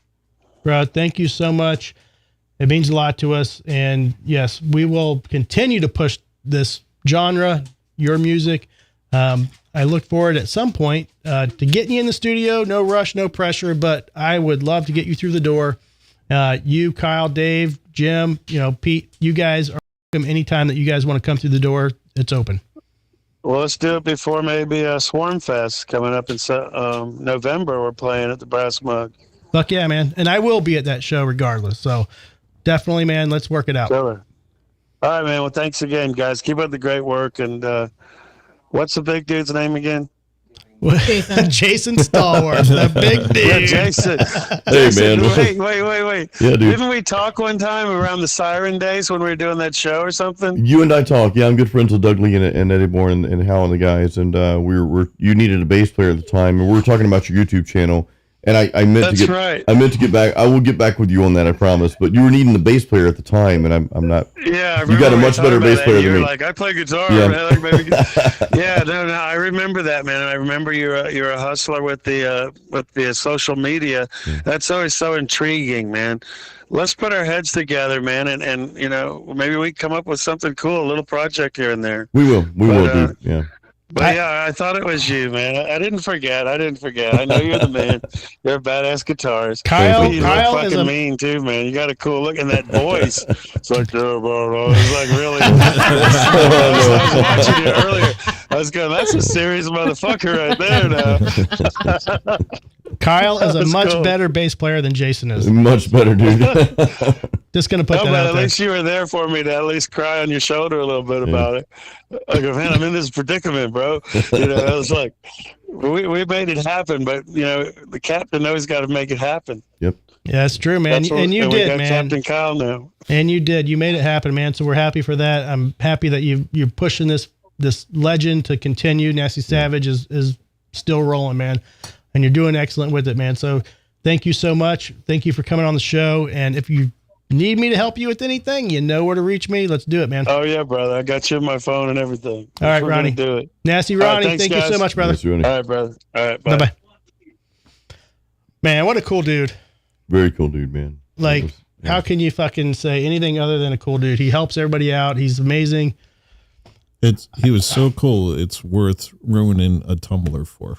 I No. couldn't leave. I No, could it's not not. leave. I could not leave. So did you? You could have slipped me a note that No. said, "Go get me a cup," Can and we you talk? wouldn't have ruined my thermos. Can we talk about this? Or do you guys want Sure.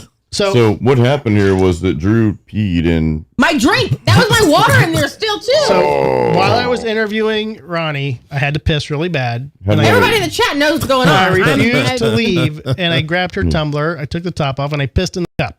No. Now, And it was my good thermos cup I'm a that says dedic- easily distracted by wieners, and there was a dachshund on it. And it was nice. It was like that, like engraved Oh, I saw one. that when we were eating pizza. That I Yeah. commented on that when we were eating pizza Yeah. earlier. And it's That's already the in the one. trash. Oh, no. it won't fit.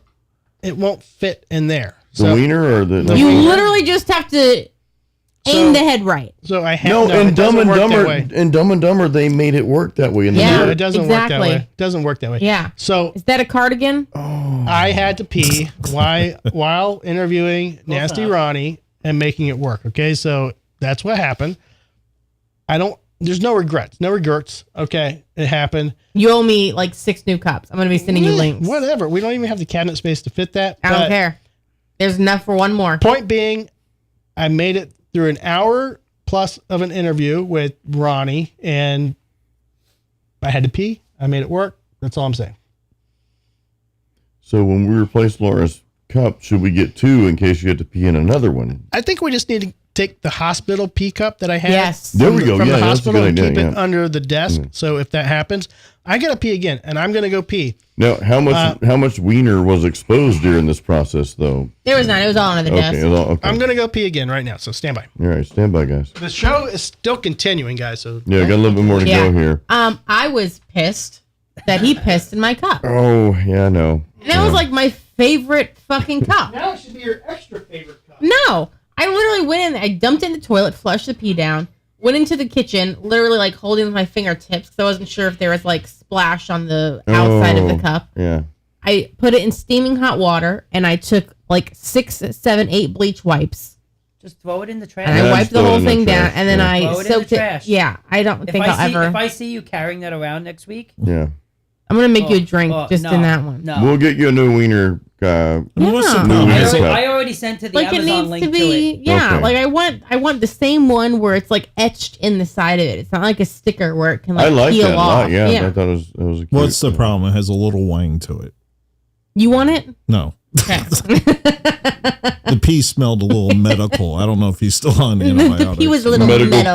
pee? Was it I medical? literally smelled like the I was like, oh, No, you can smell it. I smelled. Oh the my piss. god! Now, I'm was so it is it a sorry. mental smell because you saw it walking by, or No. was it He like put a it real right there on smell? the end of So- the table. I When he saw was done him with grab it. the cup, and I wasn't sure what the hell he was doing. And then as soon I as didn't know either. And I saw him unzip it. I was like, oh no! And I just turned my head, and then I just got like a waft of urine. And I was just like, great. And I did like I screamed no. I am so happy I'm here today. I know. I screamed no, but I was like trying to like I'm glad I not grabbed say this seat. anything because I didn't want to ruin. Because Ronnie was talking, and so I'm like, I didn't want to like say anything to ruin the conversation. I was like, no, and then it was no stopping it at that point.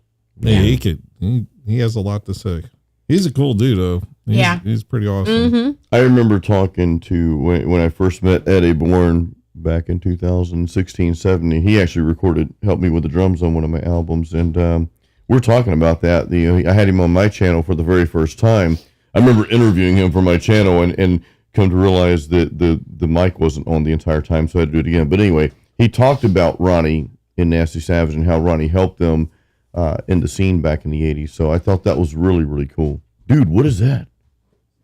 Oh, brownies. Did you wash your hands before you touching the brownies? I thought they were You hamburgers. better. Oh, no need to do that, guys. It's just, you do it, Got piss hand brownies. Yeah, let's do one of these. But yeah, Ronnie, he talked about Ronnie, praised Ronnie for all the help he gave them back in the day, sharing all the places they could play and such for nothing, and Ronnie never asked anything in return. So that was a real cool story. Oh, yeah. Man. Woo! All right, guys. We still have a whole show to go. Like, are you guys ready for another hour? No. No? I was going to go an hour, maybe 15 minutes. Damn. You did you not even bring the fucking brownies over here? No, do you want one? No. You want one? Oh. They were made for me. Really? Yeah. Sorry. All right. Thank you. You want to give the story behind the brownies, or you just... Joe, you want to tell the story behind the brownies? No, that's another hour. You can make a Cliff Notes version. I got a bunch of pussies in the studios tonight, man. What the fuck? I ate one, but I've been kicking back for the last couple of hours, man. You need a pussy or a brownie? I'm feeling all right. The anxiety is gone. I'll Everybody's give a little drunk. I'll give the Cliff Notes version. So this past week was like what, Friday, Joe? Yeah, Friday night. Friday. I was home, Joe was home, and we heard a kerfuffle outside of the house, and there was the new neighbor's dog was attacking another dog in the neighborhood, from the neighborhood in front of the house. And Joe and I went out and was helping the lady to get her dog safe. And she said it was her grand dog. She was an older lady, and she brought Joe and I big old Tupperwares of homemade brownies as a thank you for helping her. So these brownies came from the next door neighbor or the lady that got attacked from down the road? The lady that got attacked, that we helped her. Okay, good. You guys didn't place any bets on the dogs? I would have if I was there. I mean, so I'm just curious, Dave and Kyle, you did not see me drinking for 40 minutes? I don't understand that. I'm literally like out again. Is the camera just not on my beer because maybe somebody said is that beer warm? I've been watching for 40 minutes. You might have missed a tumbler. That's true. But I mean, coffee wang. I do need another beer. What's in there? Is the Black and Tans in there? There should be a Black and Tan. It there, was, yeah. but I think they drank them all. Yeah, I think it's No, gone. I got a Hershey's. I got a Hershey's. There's still 2 pretzels from last week. I got a Hershey Squirt. Oh, you like the pretzels? Yeah, I'll do a pretzel. It's on the top shelf, You the ever- top you- left corner. You guys ever had the Hershey Squirts? Man. Yeah, it's really good. So this is a shock top twisted pretzel. So this is a beer we covered last week. Oh, man. A really good beer. We had a couple left in the fridge, so I'm going to kill this. But yeah, I don't know. I was definitely drinking while I was talking to Ronnie, and it was an hour-long interview. I honestly didn't expect Ronnie to talk that long. I appreciate the time he gave us. Yeah, dude. Yeah. That was an amazing time, and he's definitely some dude that he's dedicated to the life, and that's awesome. So I appreciate that. But yeah, I was drinking. I played that Curtis Benson show too. You took some really good photos of us. I did. Yeah. It was a bunch of people. Deicide played. Yep. You guys, Nasty Savage, I think Obituary, or at least John Tardy. Obituary played. Yeah, they did. Okay. Yep. It's a big show. That was awesome. Yeah. But yeah. That was the first night I met Glenn. Was it? Yeah. Okay. So Dave wants to just throw in the fact that he has a project in place with Bobby Gustafsson, Oh, Guff's from Overkill? And riding a record. And we are almost ready to go. Just have to cool. get a vocalist involved. So 3 are trying out. What kind of vocalist are you looking for? Pajama Joe is rehearsing now for, if you're looking for a New York female vocalist who, when ordering a Whopper through Burger King, sounds like a 12-year-old woman. I played with... a 12-year-old should not be described as a woman. No, I'm just saying. I did a show in New York City. If you're in Gaza. I did a show in New York City, place called The Bank, and it was with Bobby's first solo band after he left Overkill. It was called Eye for an Eye. Yeah. And I did that show, and that's, I don't know if I ever told you that story, but after we got done playing, I looked up and I saw this guy walking towards me. It was Lemmy. And Dude. Lemmy had his hand out. He's like, hey, good set. And I'm just like, holy shit, thanks. And what the hell? He goes, hey, can we borrow your gear so we could do a couple songs for Bobby? Really? So Motorhead went up and played with our gear Nice. at that show. That's crazy. And I sat at the big table with him with a bottle of Jack Daniels. And Very oh my cool. God, it was awesome. So he says they don't want any Cookie Monster vocals. It's like Pantera style. So, a little, probably some high notes, some deep notes, something like that. So I'm available. And who's doing that? You got it. That's Dave and Bobby, Oh, okay. your boys. Cool. So, yeah. How about we do some booter bangs? Do you want to do a booter bang, Joe? Will that wake you up? What? Will a booter bang wake you up? Yeah, you guys do whatever you want. Joe. He's Joe. checked out of this episode. Yeah, he's checked Yeah, out. that's what happens when you mix decongestant and alcohol. Oh, is that what you did? Oh, shit. Hello. Was it suppository or like mouth? Like what? I don't think they make decongestant I didn't know, I suppositories. just- I don't know. Maybe you got. Maybe somebody sold them to you and said, "Yeah, these are decongestant." You put them in your butt. Put it here. You No, It goes straight into your bloodstream. just the last 2 days, like I've been like stuffed on one side or the other. Like I'm not coughing or sneezing or anything. Yeah. It's just one side just gets stuffed up and like all day. So I took a couple of decongestants and 2 beers and take a nap. There you go. Take a nap, yeah. I'm glad you're not in a coffin. Great. Yeah, it's great. All right. Man. Well, here's the problem with booter bangs. Do the ones I sent you. Well, I'm trying to get the audio available, and it's not letting me, so I don't know why. Let me see what I can do here. Why is it putting on? I opened up. We'll do the bangs. booter bang. We'll do the theme for you. Booter bang. No, I opened. I opened Bang. up booter bang, and it, Booter bang. and it opened up. It opened up. Let's go. It opened up Jason Stallworth, Oh, your album. So I'm not Oh, cool. sure. Let me see what's going on here. not a bad thing. I mean, I don't see how that's possible, but Probably because you used his back maybe. music in the back for it. Well, the problem, my drive got overfilled over the weekend Yeah. with this magic show stuff. A lot of So I stuff. had to put everything on a external drive. So I had to basically transfer, I don't know, 900 plus gigs of data over that when my computer shut down basically. So I had to transfer 900 gigs of data over to my external drive, my 20 terabyte hard drive. Wow. So when doing that, Just do the booter bang. it Stop explaining. well, but I want the song. Like if I can't do I this, already did it. Do I need to do it again? Yes. Brad, do you Hold want? on, hold on. Brad, do you want to do it with me? No, I think No, come Jason on. wants to do this. Jason. Take the guitar off the wall and do it live. no, here, all right. Yeah. All right. He wrote the fucking thing. That's I didn't true. write the lyrics, so Brad. True. Simon. I'm gonna see if I can do it this way. Hang on. Let's see if we can do a. Worst case, you can hold it, Bang. We're play it banging on the your car, phone and too. hold it up to the mic. You know. Let's see if we can do it this way. Hang on. Plumber's butt crack boobs. I love it. I don't know how that survived. Oh, there! I just heard it. Make one stupid joke and he won't let it there. No, that was an old.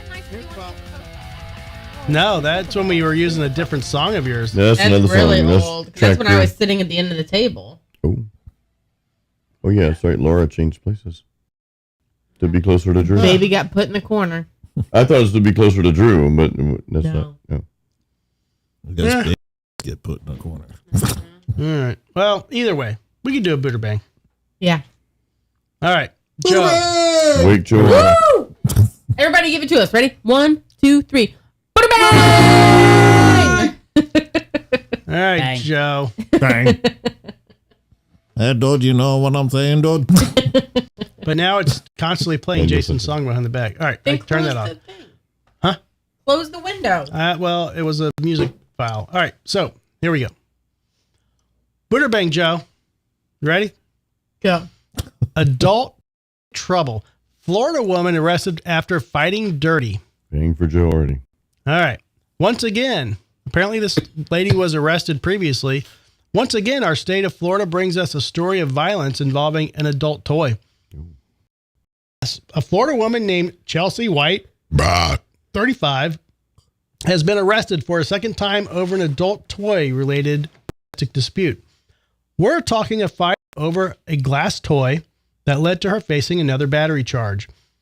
So, according to the Smoking Gun, White and her boyfriend were about to eat in their Fort Pierce home when he found his missing glass adult toy in her backpack.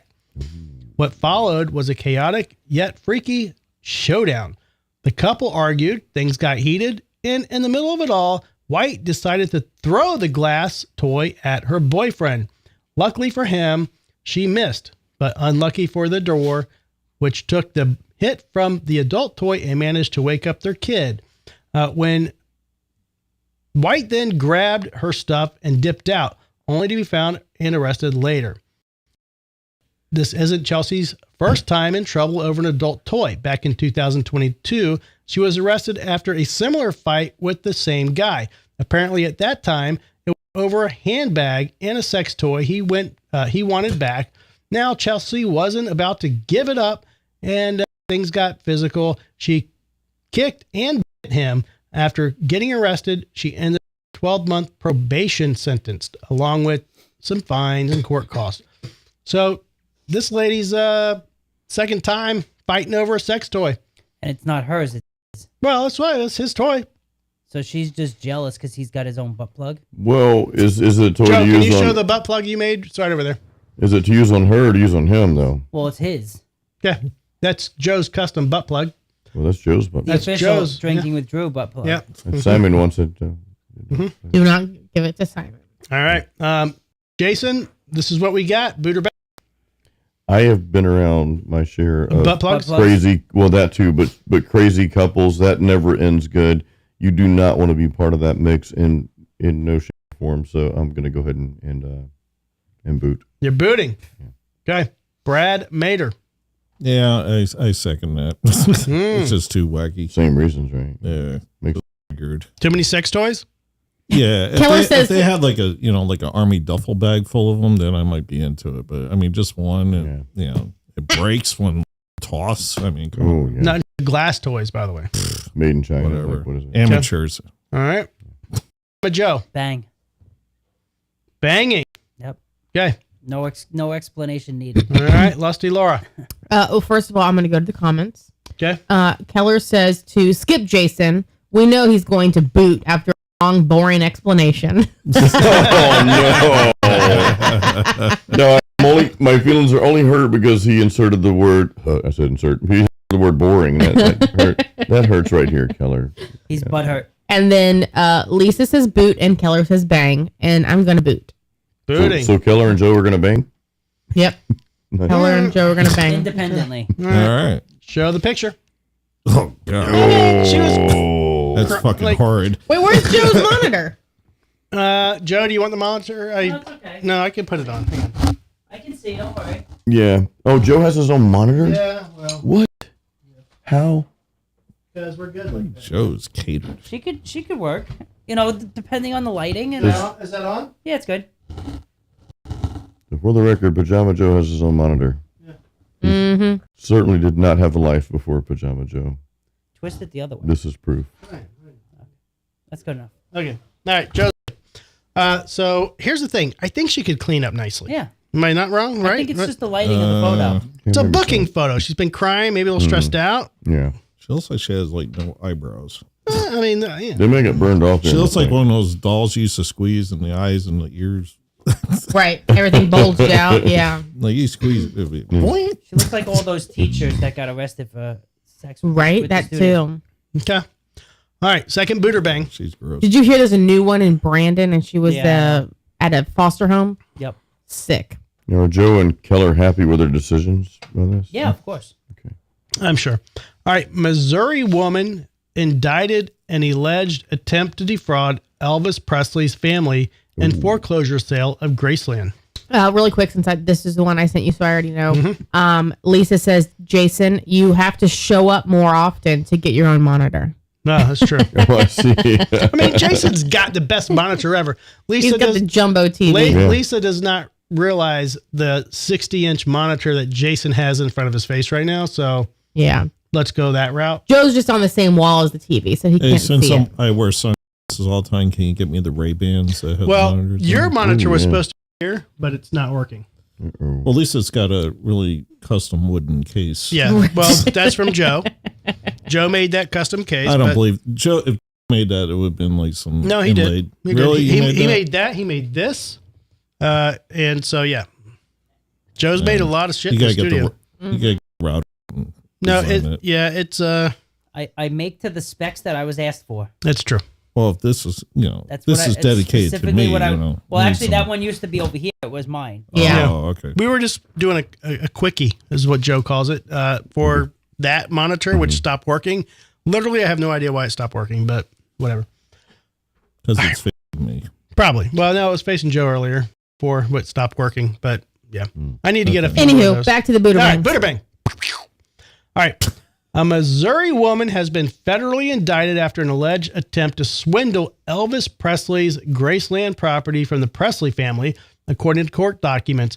Lisa Janine Finley, 53, was indicted in Shelby County, Tennessee for alleged mail fraud and aggravated identity theft. Finley claimed Lisa Marie Presley, Elvis's late daughter and only child, borrowed $3.8 million from her firm known as Nuances Investments and Private Lending LLC, which authorities say was a fake company. Records allege Finley also claimed Presley's pledge to Graceland Estates as collateral without repaying the debt, resulting in a foreclosure. Finley also stands accused of forging signatures for Lisa Marie Presley and a Florida notary public. The fraudulent loan papers date back to 2018, 5 years before Lisa Marie Presley's death in 2023. There's a lot to this. It's a very long story. Those are the basics. Jason, Stallworth, boot or bang? Yeah, I like what she's doing, but she's too old for me. So I'd say bang. You on can't. that. Or boot on Hold that. on. You can't say 53-year-old women can't be hot. They can. But this whole thing sounds like I think she's probably 53, but looks like 71. Fraudsters. That's what I'm thinking. Fraudsters are very smart people. Mm-hmm. No, I get that, but Thinking smart and hot. you might. And they have to be presentable to, like, if you get in front of somebody to present them with a fraudulent activity, if you're 5,000 pounds Ooh, yeah. and not attractive, you're probably not going to get far. You have a good point there. So I'm going to let Brad do the bang part on that based on your, I'm So, not so interested. you're still booting? I'm not. Yeah. I'm not interested. But tell me more about this 5,000-pound chick.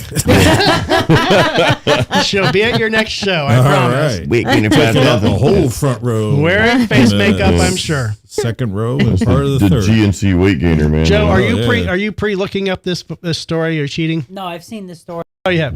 He's 2 pre months ago. something. Oh, I don't know. You fuck over the king, you know. but but does that mean she's not hot in bed and can't All right, fucking I'll suck? bang. I'll bang her. She's banging. Yeah, no problem. I'll give her. I'll throw her one. Okay, perfect. All right, Pajama Joe Bang. Fucking peer banging. pressure. Pajama Joe's banging. Okay. Let me go to the comments. right. So Keller says, I'm going to have to boot on this one, Drew, because, well, mail fraud is nothing to play with.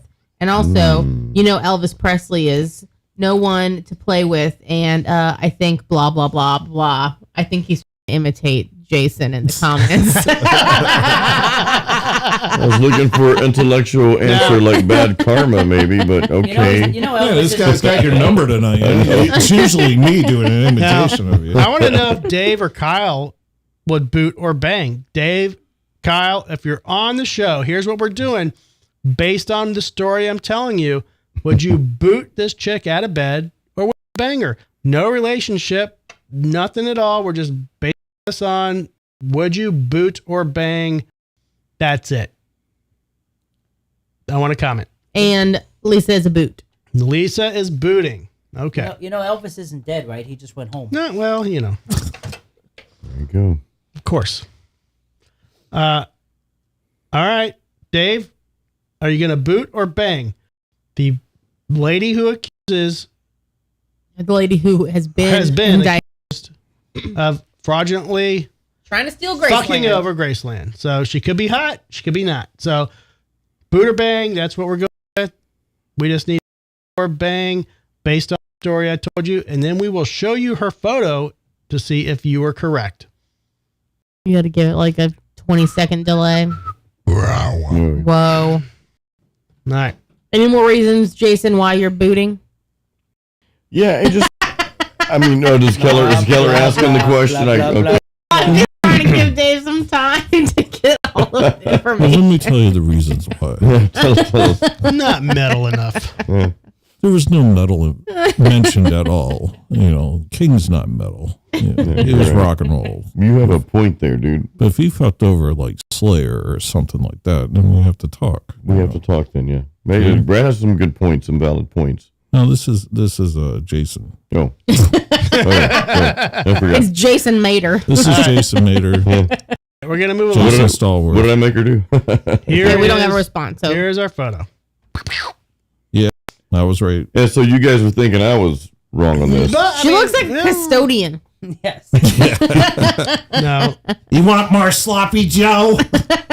A lunch lady, She does yes. want some more sloppy Joe. How about some mac and cheese? Just I like, said sit down and shut up. speaking of which, you know, this reminds me of Pajama Joe.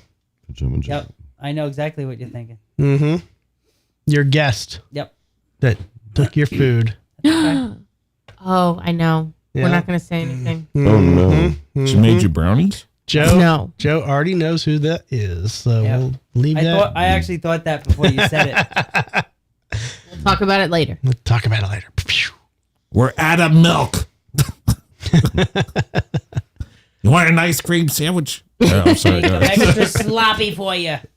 Is this sloppy enough for you? All right, we're going to do one more booter bang. All right. Illinois woman allegedly fights elementary school principal after dropping baggies of cocaine. Bang. All right. A woman has been arrested in Illinois after allegedly fighting with the principal of an elementary school who had told her during a meeting that police would be called because she dropped baggies of cocaine.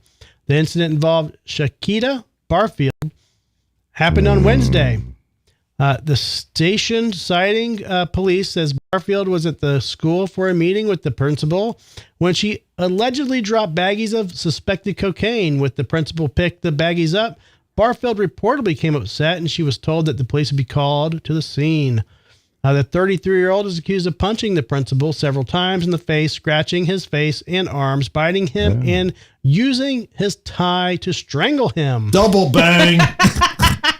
I think I just turned Brad on with, those, Cocaine and strangulation. with that one sentence. Brad, Tell me more. Slow it down. Really slow it down. Tell me nicely.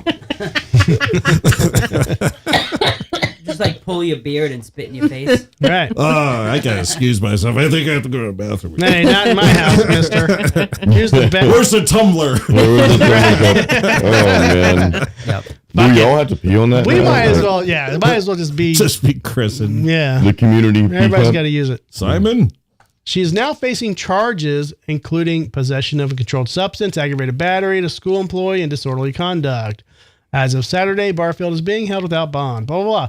All right, Jason Stallworth, boot or bang? Just so you guys know, I do have a profile that I would bang, but this is just not it. I mean, this Hey, has. one of the other Buddha that I sent you is an Asian. He might bang that one. Okay. I mean, we'll look at it. He might bang that one. This is definitely. Can I give a short profile though of please. Jason's? Yeah. Well, yeah, All right. a short profile, like does that mean Female, 30 years old, 30? Okay. found at Disneyland, unconscious Oh man. after After the teacups. a violent teacup ride while listening to It's a small world. It's a Small World, and Mixed with a backtrack of Metallica. There you go. right, bang. It's metal and nice. So wait, like It's a I got metal lost world in the- after all. It's a metal world after all. oh man, a little too much context here. So what's the basis again? So you got smashed by a teacup. I didn't. Does it matter? It was a fake story. He was just saying that's who you would bang.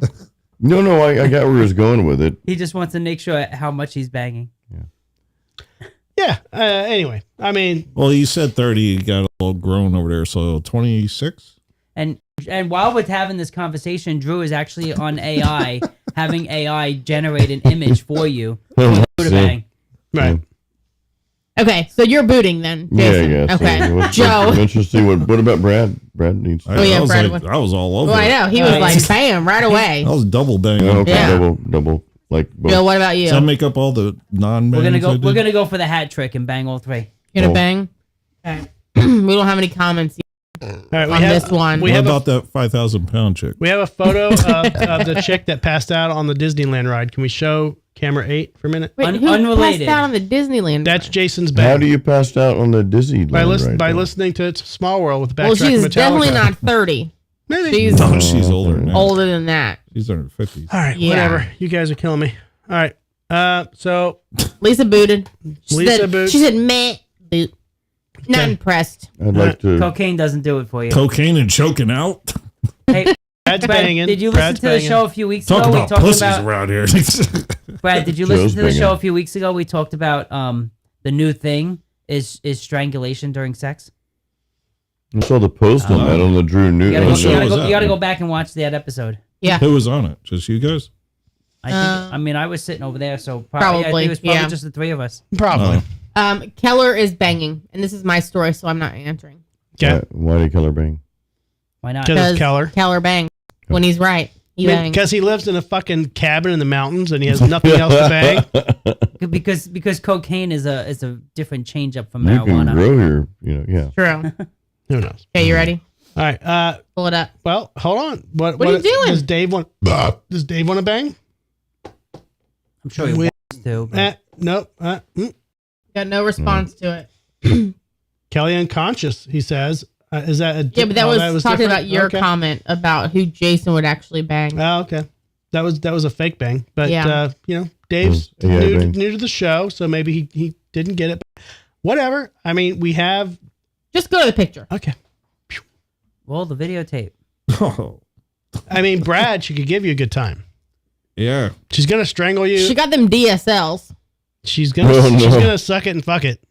Well, it's too late because Brad already said bang anyway, so he has to take it. I, you know? I I mean- was throwing her a double, too. But so I don't know. you're never gonna see her again, so it doesn't matter. She looks kind of manly though. You don't All have to I open your heard eyes. was choking and cocaine. Joe, you don't have to open your eyes. All right. Joe he sent me like fucking 10 articles here. Well, those are that's other content in case you need articles. But I'm just saying, you got a booter bang here. So let me do that. Because we have we have quite a few females now on the show. We do. Well, you get Oh, and Dave did respond with a hell nah. oh, okay. All right. So this is one for the ladies, I think. Oh, good. Joe sent over. He says, I'm 70 years old Oh, and climb a mountain every day. When people see my physique, abs, and mental state, no one can believe my age. I'm just going to leave it at that. And I'm gonna say and he's from China. I'm gonna say I will gently Massage his testicles. kick him in the heel and assist him as he sits down because I'm booting and I don't want to hurt an old man. Hmm. Yeah.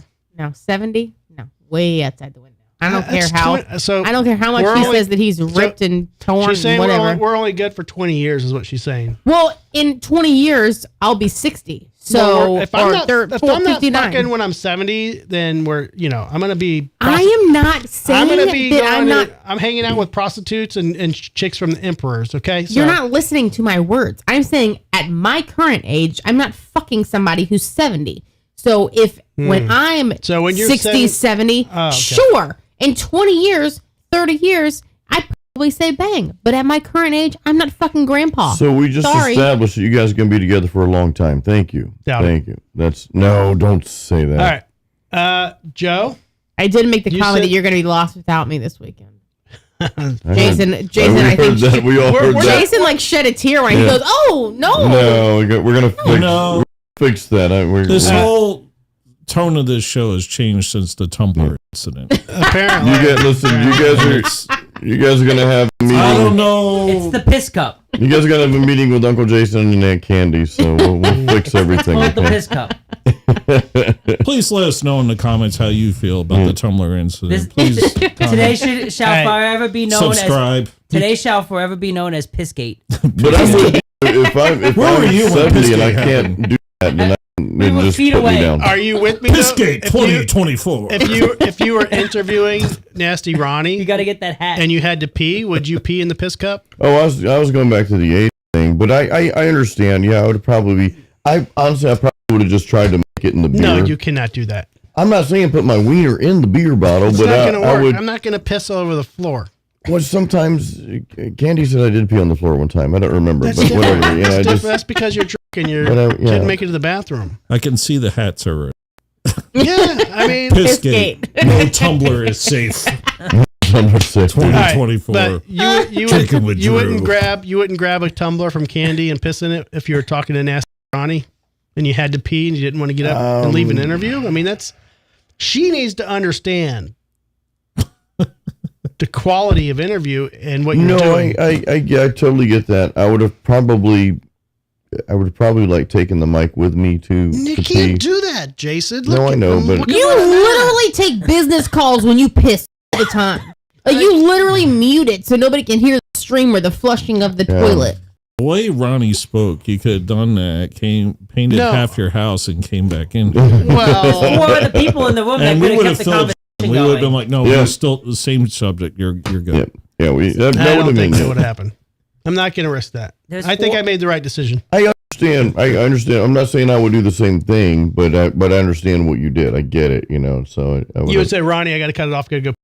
Not cut it off. No. Well, I say, Ronnie, talk to the 4 other people. Ronnie, I would say, Ronnie, Brad Mater from Must Not Kill. He just has a couple questions. I've got to piss. I'll be right back. So just something like that. I know how the show works. He doesn't have faith in you. Brad would have been your fluffer. Or if you said Pajama Joe, even better, because everybody knows Pajama Joe. So it's like, no, I was asleep. Joe was sleeping. That's why I wasn't. Excuse me, Mr. Ronnie or Nasty. Do you like it cut? Wait, we never. Don't worry, Drew will be right back. He had to, take care of something. But see, here's the problem. If it would have been Candy's mug, it would have been a Hello Kitty mug, and there's no way I can piss in a Hello Kitty mug. So I would have been. Yeah, but with that little cat I'm standing by my decision. All right, move on. Move on. Now, are you guys banging the dude, the old guy? I mean, yes, no.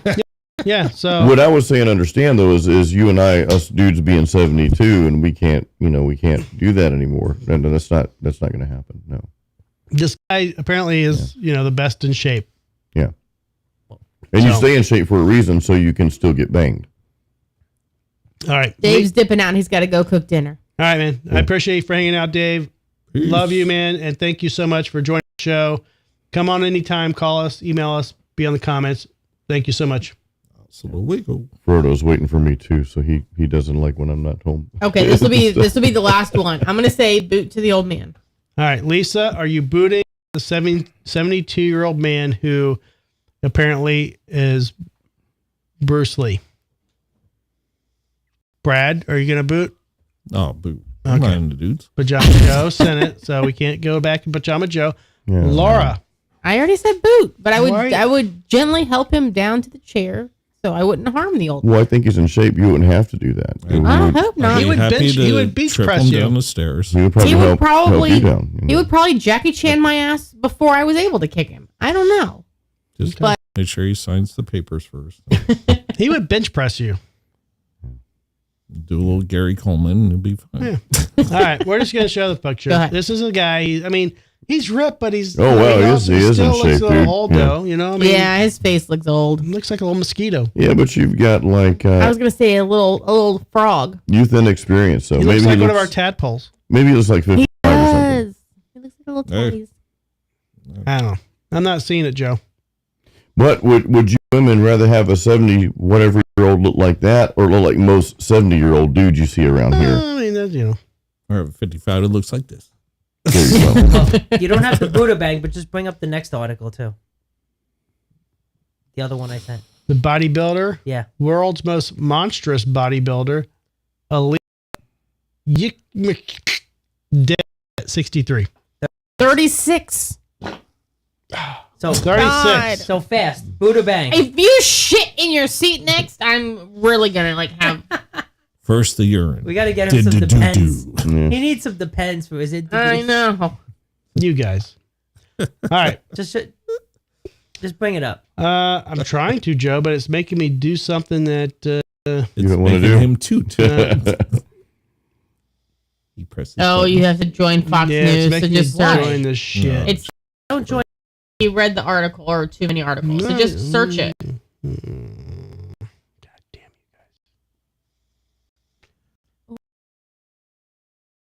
you guys. Hang on.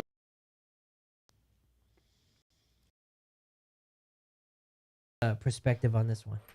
The bodybuilder dude. All right. Probably a chick. Yeli Gulman Yushevik, world's most Gollum. monstrous bodybuilder, dies at 36 after. Yeli Gulman Yushevik, known as the most monstrous bodybuilder and the mutant, died on September 8th. His wife Anna shared on social media. The 6 foot, 340-pound Belarusian athlete. Belarusian. Thank you, Joe. Who famously maintained his 25-inch biceps through intense workouts, steroid use, and monster diet of 16,500 calories a day, Jesus. suffered a heart attack on September 6th before Shocking. falling into a coma. Okay, let's just use that information. Okay. Jason, is 16,500 calories a day. Across 7 daily meals. Is that a lot? I think most typical like professional, like I'm talking about Olympia competitor bodybuilders will anywhere between like 3,200 and 5,000 calories a day, depending on where they're at. And we're talking about competing at like a 250 to 280 pound like ripped muscle. So 16,000 calories. First of all, bodybuilders aren't burning. He says all he's those 340 pounds. Yeah, that's not that ratio is way off though. Like 16,000 calories, like for what and I don't even see how you're a bodybuilder at that many calories, because bodybuilders are trying to use the nutrients to build muscle and also get chiseled and get ripped, right? So yeah, they eat a lot of calories, but not 16,000 calories. But he's using steroids too. Does that make a difference? I mean, yes and no. It makes Can a we difference. do a side by side with him and Jason? Yeah, we should. Well, I mean, he's going huger than me, obviously, but I mean, I'm not nowhere near Black any, and huge, black yeah, and huge. black and All the huge. women hate me. The porno booze. Sorry, gore. But I mean, yeah, so 16,000 calories. I mean, you at some point you've got to be using enough calories to build muscle tissue, but also to keep the body fat low. And to 16,000 calories, there's just no way you can burn that. And if you're doing that much activity to burn that, you're not going to build the muscle. So there's a lot wrong with this. Lisa says boot. Yeah. Yeah, I figured Joe would probably boot too on this. Joe, are you booting? Joe sent it. No, that's true. Well, sometimes he likes things he says. What about you, Jason? Well, I'm not gonna bang this. It's very He unhealthy. can't bang his teammate in the gym Yeah, that's true. unless yeah. it's in the locker room. Unless we're doing Well, fat. I'm going to say boot because he's dead. Well, that doesn't count. You got to assume he's alive. I'm curious to see the physique, though. I'm really curious to see the It said physique. Oh wait, boot the It dead. literally just said he's dead at 36, so he's dead. But It doesn't It's matter. still the concept. Oh, no. So I'm gonna concept. say pre-death, I'd bang him. Okay. Well, She's but- banging- There she's you banging go. body. She likes the Dead now, bodybuilders. so no, but no. I'm very curious to see the physique though. In Okay. this, with this. Laura likes I'll the take after bodybuilders. death. Okay. You'll take it. That's Brad, Brad's, nice. With the Brad's other banging chick, the dead. with the other chick choking me. And stuffing cocaine in your nose. All right. Cocaine. What's Keller Cocaine's saying? suppository. Keller have an He answer? sent a little ghost emoji. Okay. Oh, Keller's All right. afraid. Here he is.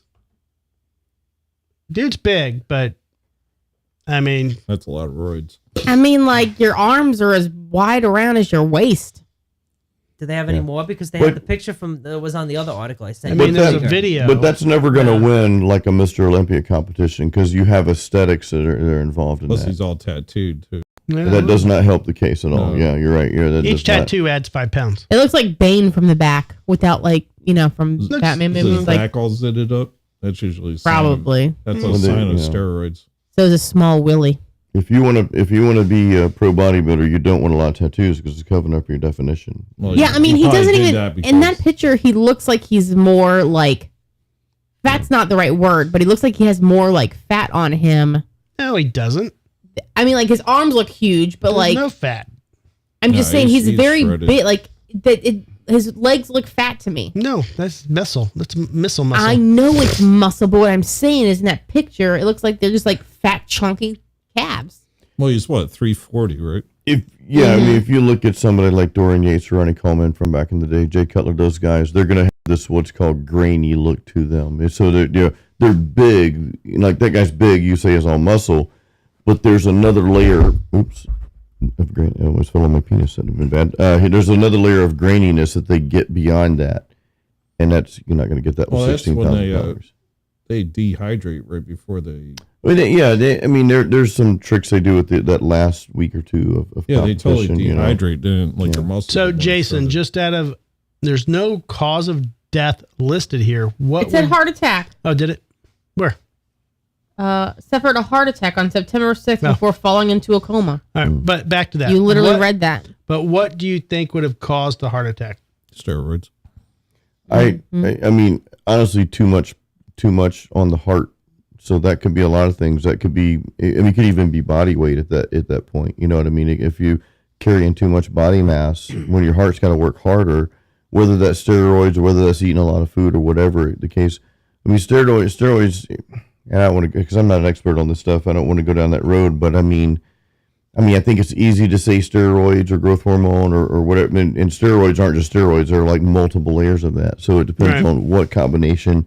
But This I guy's think, just not taking simple yeah. body testosterone shots. You know what I mean? No, Like this is not TRT therapy or anything he's like got that. This is- something this is- serious going on. Yeah, it's just way beyond that. And just carrying that much body mass where your heart has to work harder, probably not the most healthy thing to do. You know. Do women Well- realize when they're dating a guy that looks like this that they're basically dating a dude that's just pumped full of fucking air? I mean, this guy is like serious. The Like, problem is if you ever come off of all that stuff, you will dwindle down to, and that would be tough. So, like even a lot of some of the pro bodybuilders like Dorian Yates and Jay Cutler and these guys, they still have a really good physique, but they don't take all the stuff they used to take back then. Now they might be on TRT therapy now, which is a completely different from the 90s and in 2000s steroid, or even today's steroid use to be at the Olympia level, I think.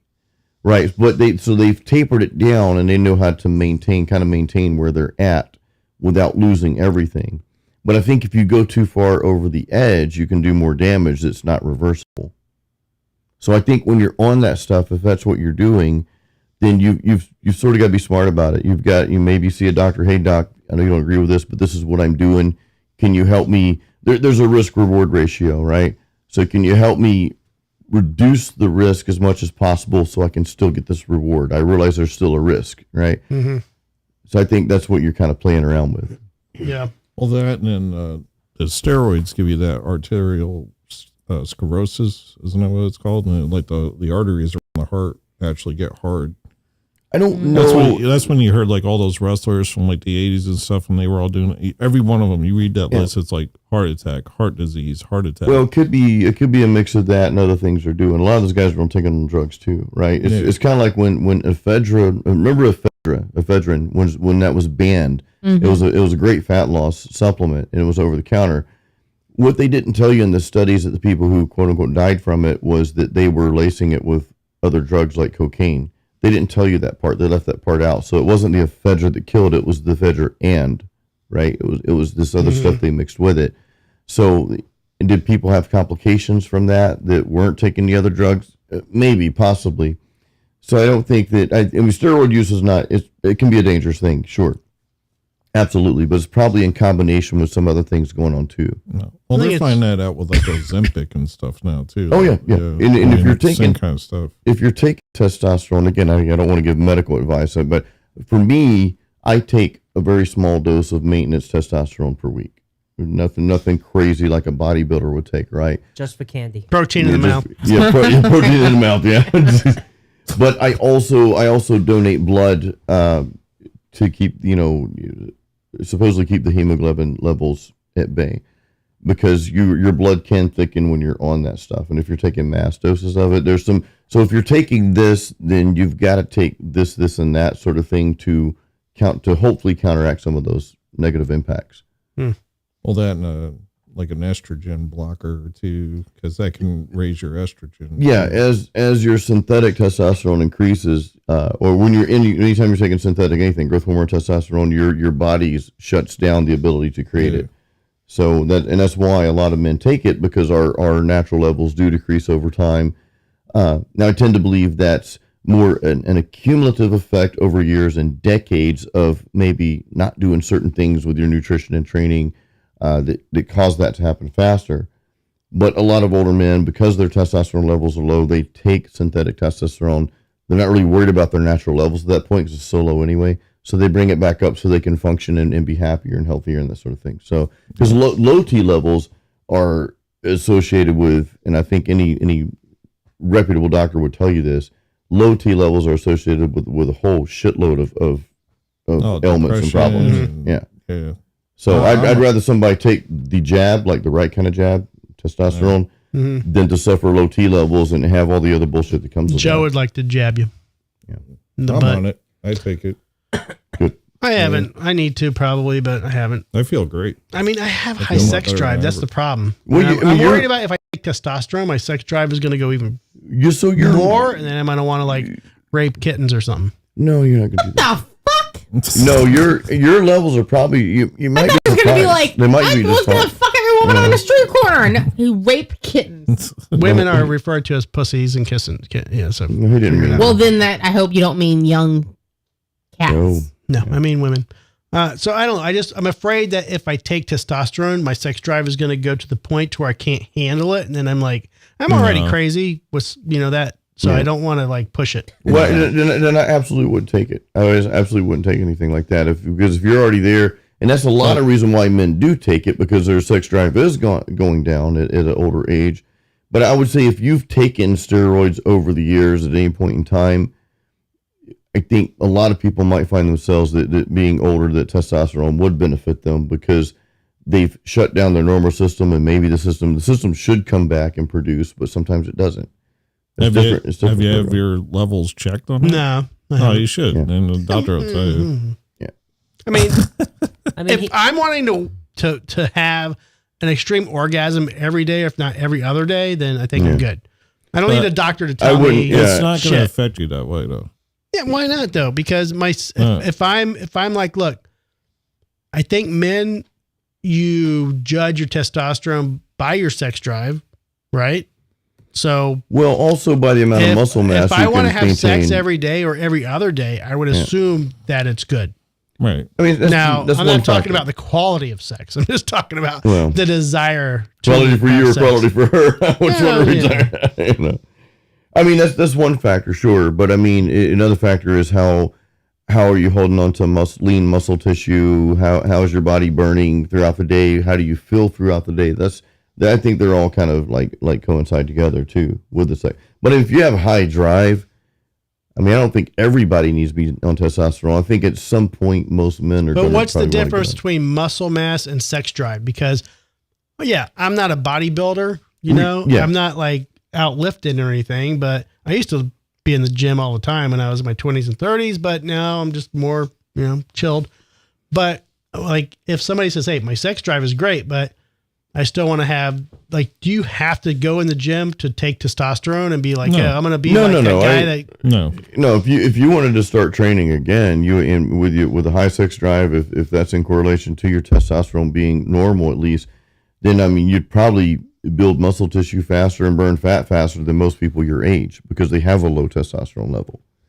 So I think that might be the case. So I mean, if you started training, which I mean you're not out of shape now anyway. You know what I mean? If you were sitting here at 300 pounds beefcake or something like that, you know, different story. But I mean, yeah. See, look at that, Laura. Only the right arm is. Did that turn left Laura arm on? is small. Laura's not looking, or is she looking? I was looking at the Oh, video. looking. Okay, you're not. You saw the You saw the screen, not the real thing. Okay. Eyes on the cameras. Eyes on the it doesn't Objects matter. appear bigger in the mirror, right? The camera Doesn't adds matter 10 what she pounds. sees anyways. Okay. she was looking at a No, picture but of kittens. you to me, you're fine. I wouldn't even bother with that. How You did know this what I mean? conversation end up here? You know how conversations work, Joe. bodybuilders, testosterone, Barbers, steroids. You were Men. supposed to just laugh at how big the guy was. That was it. Men in a studio who Okay. care about their physique and their health, and that's how it works, Joe. It's conversation. Well, I look at it this way too, and I heard this a long time ago. Men expect their women to look sexy and good for them. Well, they probably expect the same from us too.